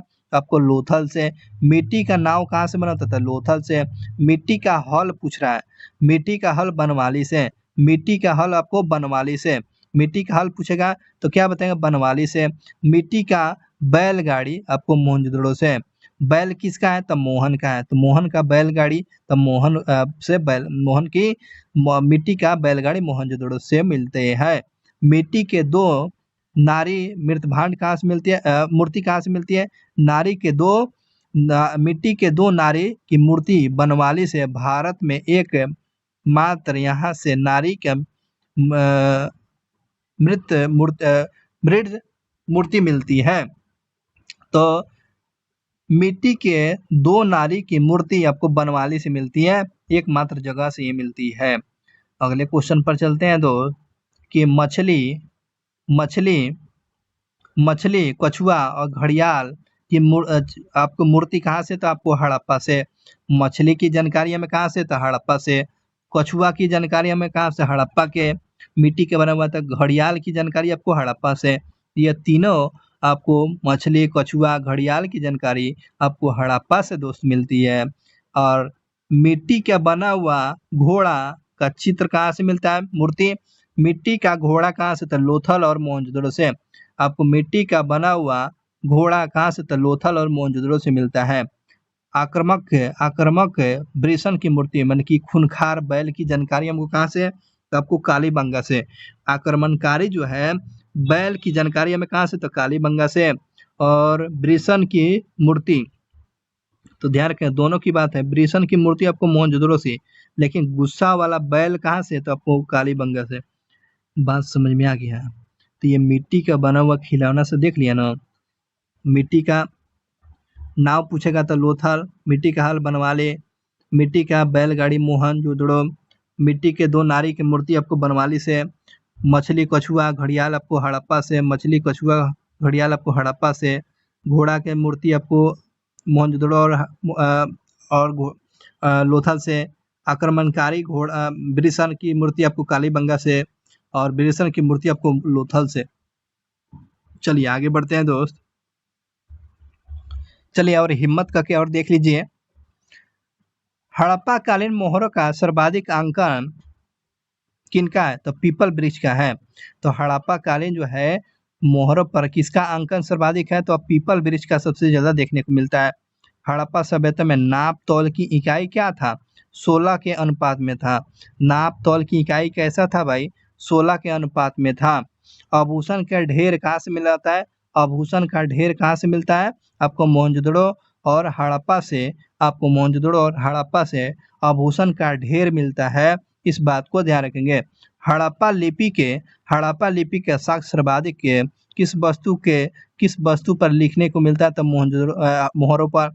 हड़प्पा लिपि के साक्ष्य सबसे अधिक किस वस्तु पर लिखे मिलते हैं? तो आपको मोहरों पर। हड़प्पा जो है लिपि, जो हड़प्पा की जानकारी आपको मोहरों से जानकारी मिलती है। मोस्ट इम्पोर्टेंट क्वेश्चन है, बहुत ही अच्छा क्वेश्चन है कि हड़प्पा लिपि में लगभग कितने अक्षर पाए जाते हैं। किसी से पूछिएगा तो बता नहीं पाएंगे, तो ध्यान रखेंगे, याद कीजिए। हड़प्पा लिपि में अक्षरों की संख्या कितना, तो 400। और सुमेरियन में कितना, तो 900। सुमेरियन में आपको कितना, 900। और हड़प्पा लिपि में कितना, तो 400। तो ये ध्यान रखेंगे। हड़प्पा लिपि किस तरह लिखी जाती थी, तो दाहिने से बाएं तरफ, दाहिने से दाएं से बाएं की तरफ लिखा जाता था। ये आपको हड़प्पा सभ्यता की लिपि लिखी जाती थी। हड़प्पा कालीन स्थानों से किस प्रकार की लिपि के साक्ष्य पाए जाते हैं, तो ये चित्रात्मक, और इसी चित्रात्मक को भाव चित्रात्मक बोला जाता है। दोस्त अगले क्वेश्चन पर चलते हैं परीक्षा की दृष्टि से। और हड़प्पा सभ्यता के पतन के बारे में अलग अलग विद्वानों ने अलग अलग अपनी राय बात बोली है। चलिए इसको देखते हैं। एक विद्वान जो थे आपको एम आर सहनी और मधो स्वरूप वास्य और टी लैम्बिक और जी.एफ. देलेस है, जी.एफ. देलेस। ये सारा चीज विद्वान के द्वारा क्या बात बोली गई है, इन सारी चीज विद्वानों ने बात बोली हुई है कि भारी जल उत्प्लावन और नदियों के मार्ग परिवर्तन, जैसे कि रावी, सिंध, घगर और भूगर्भिक परिवर्तन के कारण आपको सिंधु सभ्यता का क्या हो गया, पतन हो गया। तो ये बातें ध्यान रखेंगे। जल प्लावन से सिंधु घाटी का पतन हुआ है। सिंधु घाटी का पतन हुआ किस किस विद्वान ने बोला है, एम.आर. सहनी, मधु स्वरूप ने बोला है, एच.टी. लैम्बिर्क द्वारा बोला गया है, और जी.एफ. देलस के द्वारा आपको भारी जल प्लावन के द्वारा सिंधु घाटी सभ्यता का पतन हो गया है। ये क्वेश्चन पूछ लिया जाता है दोस्त। चलिए आगे बढ़ते हैं, अगली बात करते हैं। आगे विद्वान है कि के.यू.आर. कैंडी के द्वारा मोहनजोदड़ो से प्राप्त नर कंकालों का परीक्षण करने के बाद यह निष्कर्ष दिया है कि इस सभ्यता के लोगों का मलेरिया महामारी जैसी प्राकृतिक आपदाओं के कारण पतन हो गया है। ये कैंडी महोदय ने बोला है कि वहां पर मानव के जो है नर कंकाल के परीक्षण करने के बाद ये जानकारी प्राप्त होती है कि वहां के लोग मलेरिया जैसे महामारी, ये प्राकृतिक आपदाओं के कारण यह सिंधु घाटी सभ्यता जो था यह पतन हो गया है। ये कैंडी महोदय ने माना हुआ है। चलिए आगे बात करते हैं। एक और विद्वान जो बोला हुआ है क्या है, फेयर सर्विस ने क्या बोला है, पारिस्थितिकी असंतुलन के चलते ये आपको सिंधु घाटी जो सभ्यता था ये पतन हो गया है। तो किस विद्वान के द्वारा पारिस्थितिकी असंतुलन के चलते सिंधु घाटी पतन हो गया, यह फेयर सर्विस के द्वारा बोला गया था। और फेयर सर्विस ने आपको हैदराबाद बुरा है, आपको सिंधु घाटी मोहनजोदड़ो और हड़प्पा को आपको जुड़वा राजधानी फेयर सर्विस ने बोला है। और फेयर सर्विस ने सिंधु घाटी पतन के बारे में पारिस्थितिकी असंतुलन बताया है। और बीबी लाल ने जलवायु परिवर्तन और प्रदूषित वातावरण, व्यापार में भारी गिरावट के चलते इस सभ्यता का पतन हो गया। तो किस विद्वान ने जल परिवर्तन के चलते सभ्यता का नष्ट हुआ, तो बीबी लाल। फेयर सर्विस ने पारिस्थितिकी असंतुलन, फेयर सर्विस ने असंतुलन बताया है, प्रकृति असंतुलन। उसके बाद कैंडी महोदय ने आपको मलेरिया महामारी जैसे प्राकृतिक आपदाओं के चलते पतन हुआ है। और जल उत्प्लावों के चलते आपको सानी के द्वारा, वास्य के द्वारा, लैम्ब्रिक के द्वारा, देसल के द्वारा, ये आपको जल उत्प्लावों के द्वारा सिंधु घाटी सभ्यता का पतन हुआ है। और इस प्रकार से दोस्तों ये सिंधु घाटी सभ्यता से जितने भी इम्पोर्टेंट क्वेश्चन था ये आपको परीक्षा के दृष्टि से बहुत ही इम्पोर्टेंट क्वेश्चन था दोस्त, बहुत ही महत्वपूर्ण भी ये वीडियो था। और वीडियो को अपना प्यार जरूर देंगे, अपने दोस्तों के साथ या अपने ग्रुप में किसी के साथ ये शेयर करेंगे, यही हमारे लिए मोटिवेशनल होगा और आगे की क्लास इसी तरह कंटिन्यू रहेगा तो आप इस चैनल पर जुड़े रहेंगे तब ही जानकारी मिलेगा। तो पहली बार इस वीडियो को देख रहे हैं तो वीडियो को अपना प्यार दीजिए, चैनल को सब्सक्राइब कीजिए, अपने दोस्तों के साथ शेयर कीजिए। मिलेंगे एक इम्पोर्टेंट वीडियो के साथ जो डायरेक्ट आपको क्वेश्चन पूछे जाएंगे। Thank you so much, thank you watching पर वीडियो। मिलते हैं नेक्स्ट वीडियो क्लास में, अपना ध्यान रखेंगे। शुक्रिया आपको।